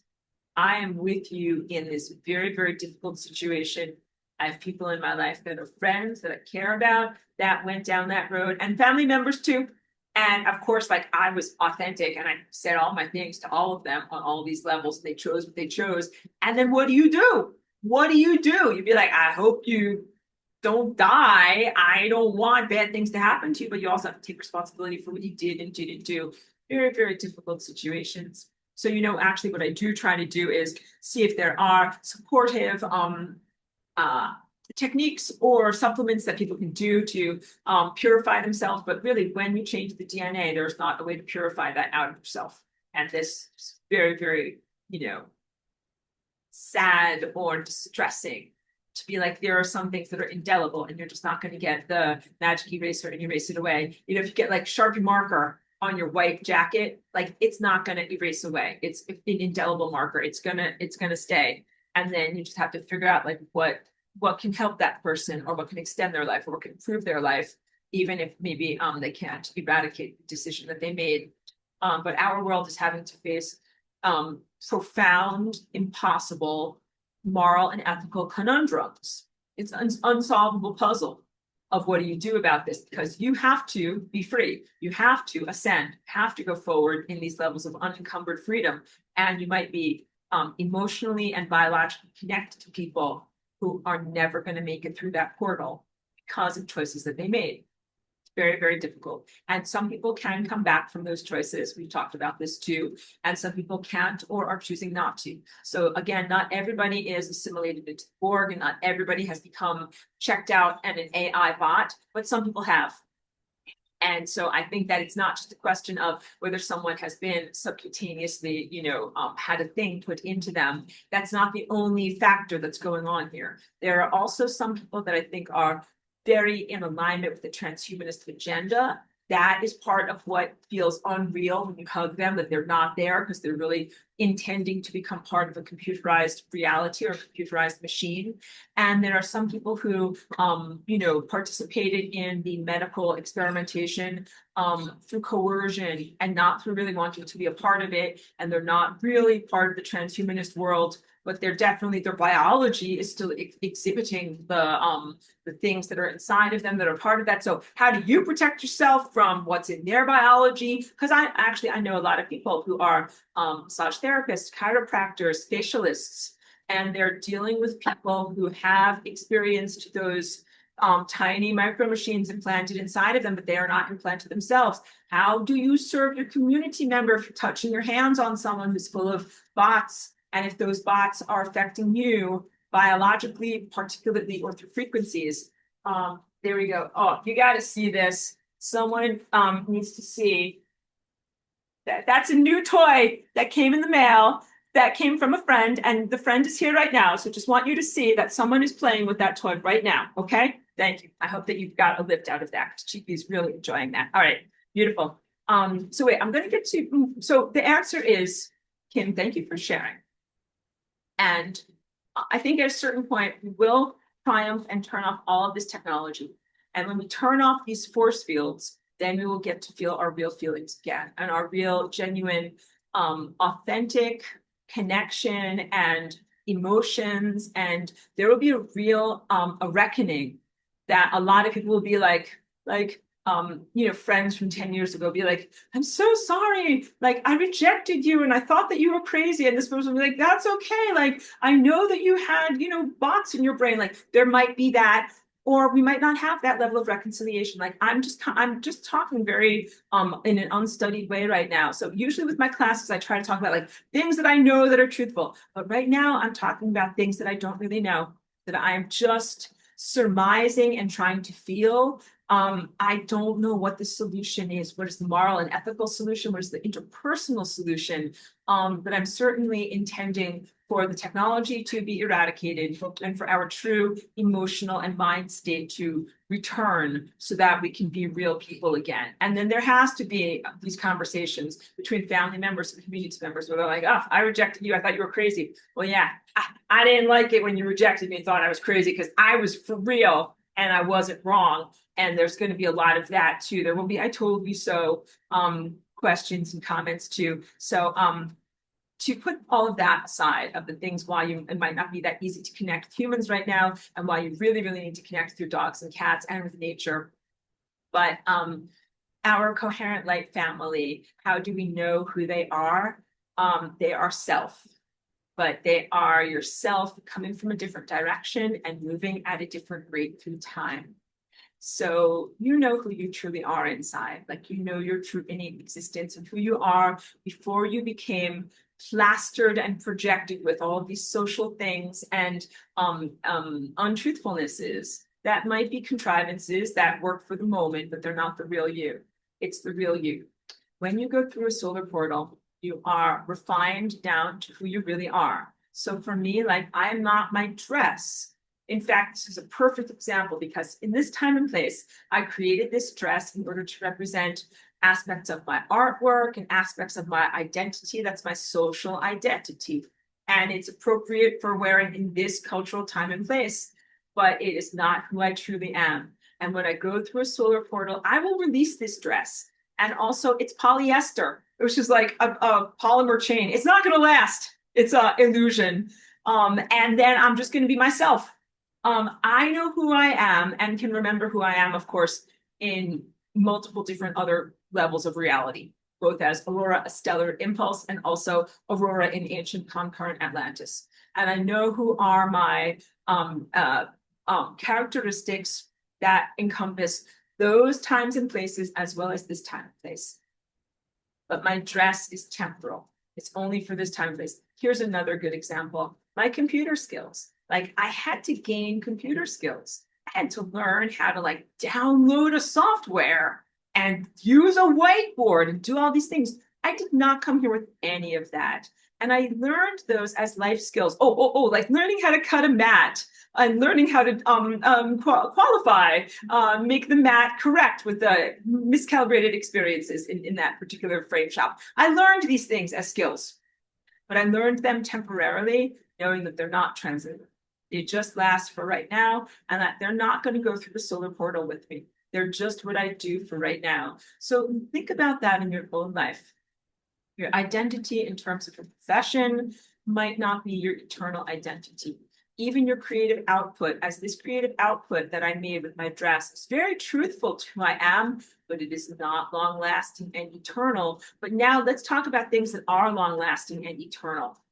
The music that I make and that I embody, that's long lasting and eternal. Sticks with me for forever. It is indelible. Also, other aspects of loving relationships, like my relationship with my dog and the time that I spend walking with her around town, that is eternal. And I want you to know, some other people might be like, you're wasting so much time walking with your dog around town.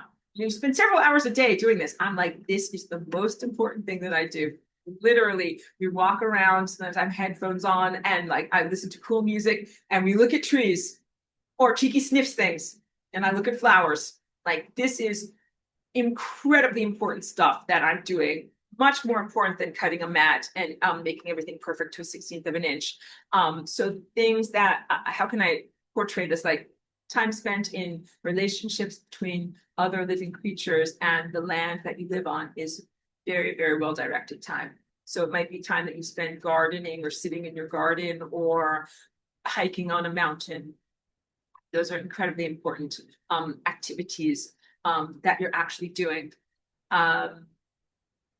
And even, you know, becoming a professor. Like I didn't come here as a professor. I had to kind of desire that role and grow into that role and create it for myself. It is a professional persona that I'm very proud to claim and to inhabit while I'm here. And then I know when I go through a solar portal, I might have to relinquish that.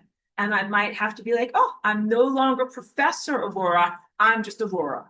And that's fair because we'll be going into a completely new landscape where I don't think anyone's going to be an expert on anything. And I'm going to have to say, well, I knew about a lot of stuff from, you know, the previous paradigm, but as soon as we come into this new open vista of all these things that can be, we're all going to have to learn. And so I'm like, oh, okay, time to learn new stuff. And you know that's what it's going to be. It's going to be that profoundly new.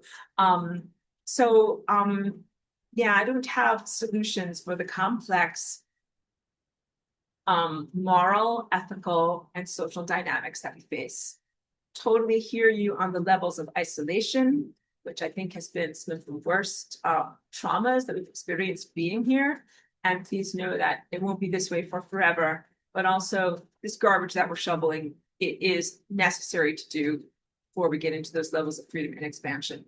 Joyce says, thank you, Professor. I appreciate you more than you'll ever know. Thank you so much. And says, love to Miss Cheeky too. You hear that, Cheeky? You get some love. And says, you are a wonderful soul. Thank you for that. I'm so grateful you are here and that you desire to teach. Oh, and now I'm craving fried chicken. Everybody needs to go eat some fried chicken. Eat some for me and then beam it to my mind. Okay, good. Beautiful. Thank you for that. Thank you for that beautiful message, Joyce, and sending so much love and really care and appreciation to you. And Kim says, clearing out old programming and nano is very costly. It takes tremendous focus to not go with default program thinking and consistent effort to stay on track and with what I eat, drink, and how much I move my body. Phew, girl, I hear ya. Total effort at all times. And these are not the same efforts that previous ascended or ascending masters faced. So please know you do have to be a real spiritual badass or a good ass to be able to get through this, to remain intact, to remain in integrity, and to make it to your destination. It's an enormous unlikelihood. The odds are completely stacked against you, but it doesn't mean it's not going to happen. It's inevitable for it to happen. It just means we really do have to work our butts off to make it happen.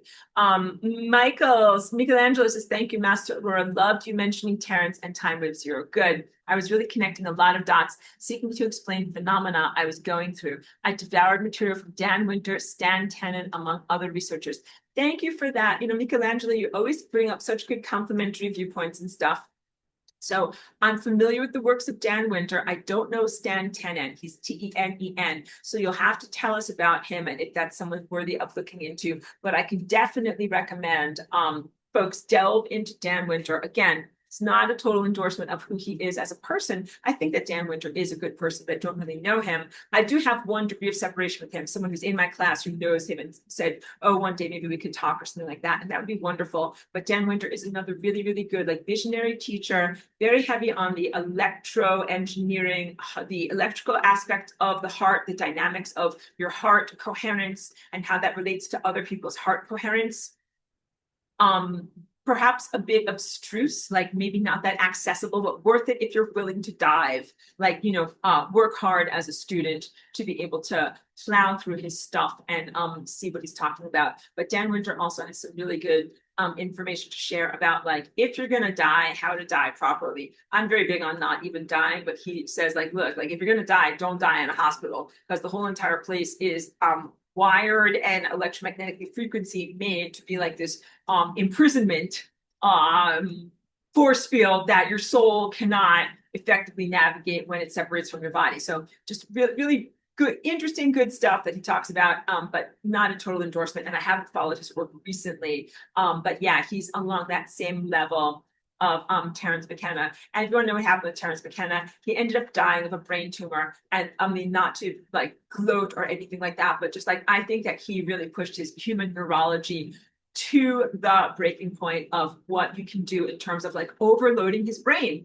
I think that he really overloaded his brain by taking a lot of mushrooms a lot of the time, and that's not necessarily a positive thing. So he did eventually like pass on, and I think that was in the early 2000s. It was either like right when I walked in or right after I walked in. So it had very minimal overlap, but also so, I just want you to like there's a price to be paid, I think, for all of these things that people do in exploring their minds and exploring higher reality. So please don't break your brain. Please, he's the only one you got. Treat it properly. Okay, so it's been a long class, but let's just take a few minutes to talk about the journey of light coming through the chakras. And because this is what the rainbow journey really is. And then read my notes, and then because I added a lot of extra extraneous material to our class for today. So the concept is that we're starting with, a ball of white light up here that is the coalescence of all consciousness.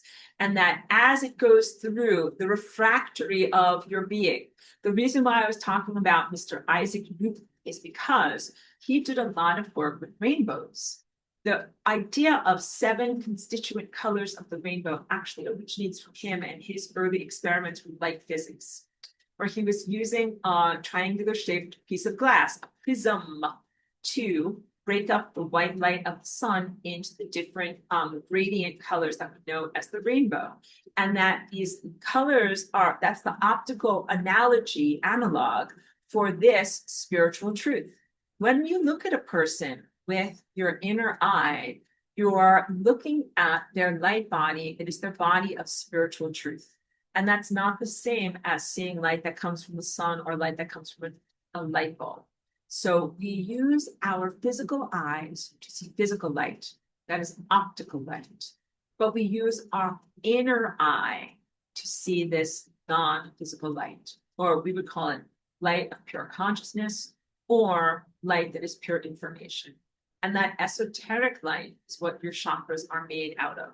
Esoteric light also originates from the sun and from the galactic center. And as it comes to us in one beam, like one coalesced white light beam, we refract it. Light, as it is flowing, is achieving the speed of light. And that is what Einstein taught everyone is the limit of what you can achieve. Einstein gave you a leg up, but then a glass ceiling. He said, you're not just a material being experiencing materiality and what you can measure with the 5 senses. You're a quantum being. You are baking the dough of reality with the ovens in front of your eyes. He didn't say it that way, but that's how I say it. But then out of that creation of reality, he did not give you total freedom. Basically said that there's an interrelationship between matter and energy. And that because of that interrelationship, there is a limit to how fast you can go, because it's going to take an infinite amount of energy to make your matter go faster than light. So he said, sorry, everyone, I love you, but you're never going to get faster than light. So the idea of the rainbow journey is that you started out at light speed and then you slowed down, you became matter imbued with consciousness. And Einstein would say, that's it, kids. You're only going to stay slower than light and you're going to be something that is known as matter. But I am here to tell you that that's not the truth. That was only a partial truth, that you can actually re-accelerate your matter to light speed again. But in order to do that, you must get to the next level of comprehension. So let's do Einstein's famous equation. I hope you're not too tired, because this is like after many, many hours, your brain is like, ears, your brain is leaking out of your ears, and you're like, Aurora, can we be done yet? I'm like, no, more information. But let's talk about his famous equation, which is E for energy. My face is the equal sign, mc squared, matter times the speed of light squared. This represents the dynamic relationship between matter and energy, and it also represents duality, and it also represents a type of balance beam, or like a child's seesaw, between these two states. And what I would like for you to recognize is that our world is not bifurcated into ephemeral energy and solidified matter. That is more of the matter materialistic viewpoint. We are actually in a continuum of pure energy, where that energy is sometimes moving fast, moving at light speed and beyond, and sometimes is slowed down, moving at slower than light speed, which is matter. Your body is light that is actually moving at a speed that is slower than light speed and presents as matter. That in itself is crucial mental contextualization for you to be able to achieve light speed. Because you're like, I am made of light. I am made of light. Yes. Aurora said so. Yes. And the light that you are a part of right now is solidified and slower than light, because your job is to receive light from the sun and the stars and levels of pure consciousness, and then sent back echolocation. And if you were not made out of matter, you would not be able to send back light. If you are not made out of matter, you would not be able to eat a piece of fried chicken and send back the light of the experience of the eating of the chicken. Being matter is awesome. It serves a purpose, but it is not the end of your journey. And then the way that you get back to the end of your journey is by rearranging Einstein's famous equations. This is what we do in this generation. Instead of saying this thing equals this thing, because the equal sign is the balance beam of this equation, both sides have to be equal to balance the equation. But what happens if I take energy and I put it on this side of the equation?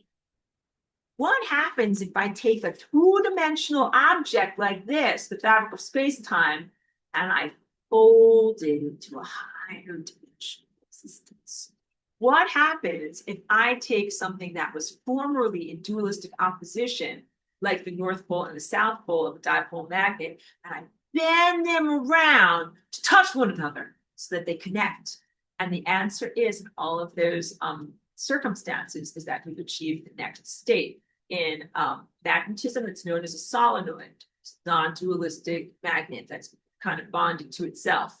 In fabric of space-time, you end up getting hyperspace, hyperdimensional, faster than light communication.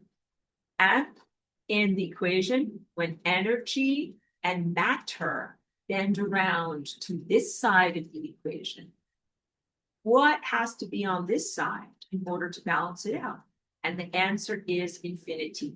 That means all matter and all energy combined together here equals infinity to balance it out. So yes, it does take an infinite amount of energy to be able to accelerate matter to the point that it is at light speed, but matter plus energy gives you an infinite amount of energy. Do you know what matter plus energy is? Here, look, I'm holding it. Pretend that's I'm holding it. The lasagna. The lasagna equals matter plus energy.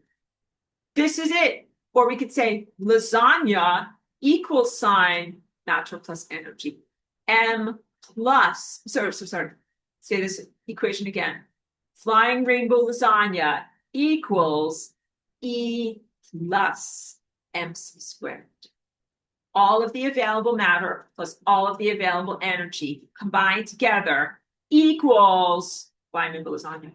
These two things equal each other. So flying rainbow lasagna is, yes, the combination of spirit and matter, or ephemeral energy and matter, or optical light plus non-optical light, or who you are as physicality presence plus chakras on your body. And it is also the access to an infinite or inevitable creation of access to infinite energy, or inevitable creation of enough energy to be able to accelerate your physicality presence to light. I hope that wasn't too confusing. And I know it's at the end of class when the brain is tired, but we needed to fit that in. So Einstein told you, hey kid, I like you, kid. This is Einstein chomping a supposed cigar, not in Einstein's voice at all. Hey kid, you got a very nice life. You got a ton of potential, but you're never gonna accelerate to light speed. Just enjoy being matter. And I'm like, hey kid, you can accelerate. Nice body you got there, kid. You can accelerate it to light speed through the maneuver that is known as flying rainbow lasagna. So this is not like just saying like, I want free energy. I want a free energy device. I want to get no cost electricity. I want to have like a nuclear fusion reactor in my car and zoom around like Back to the Future. Very different from that.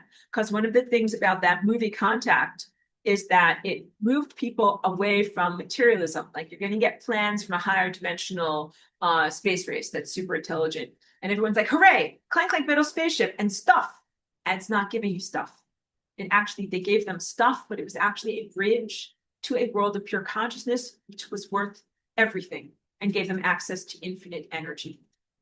Please move past Newtonian classical physics, and please move past materialism and the motivations. I don't want to say greed, but I want to say the motivations and resource-based necessities of materialism, because that's what people want, to have 0-point energy and to be able to have an infinite battery or an infinite fusion torsion, something accelerometer, like Back to the Future, whatever it was called, or Buckaroo Banzai, like the torsion explosion fusion. It sounds very scientific. What did he have? He had like the infinite overthruster. Any of those silly science fiction things. We don't just want to have an infinite amount of energy to zoom around between moving from point A to point B. When you do real star travel, you actually do not have to move from point A to point B. You do not have to fly to an alternative planet. You actually don't want to fly off of the surface of your planet if you have to use a clank like metal spaceship. Only want to get off the surface of your planet if you can use your birthday suit. So let's end on this, because that is what it will look like when you're able to do star travel. So I do star travel the right way. And if I'm not sounding too attitudinal, this is how I do it.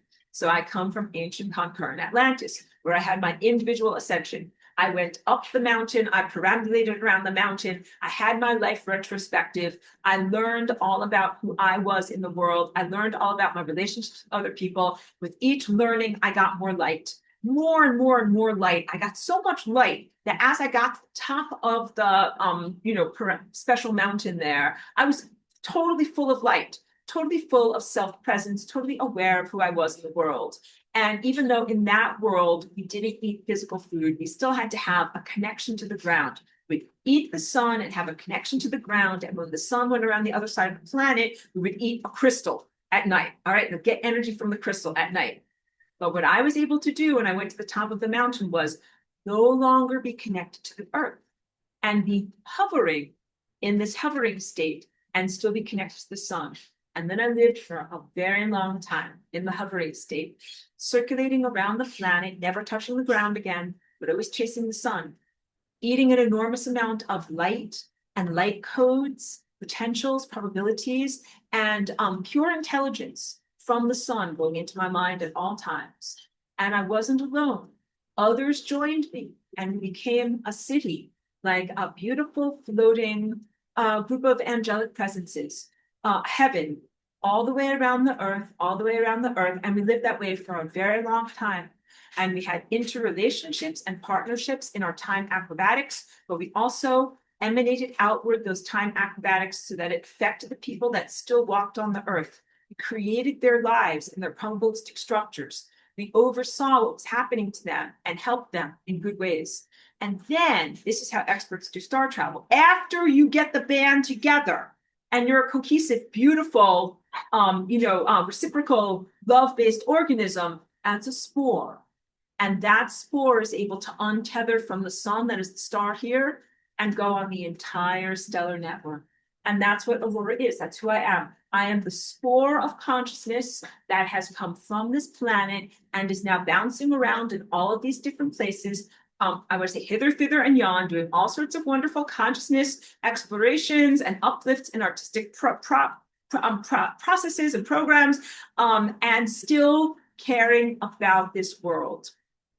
Because where I came from, I still have a physical body. Like my physical presence goes back to ancient concurrent Atlantis and is there in that moment.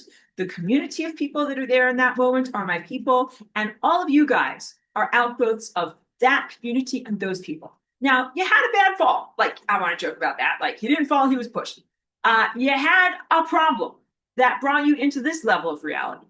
And that's why I am here with you in this level of reality, because I have volunteered to come in here because things are very screwed up and you need a lot of help to be able to get out of this challenging state and get to the proper place where you need to be. And this challenging state isn't your fault. It came from invaders, and the invaders need to be confronted, not escaped from.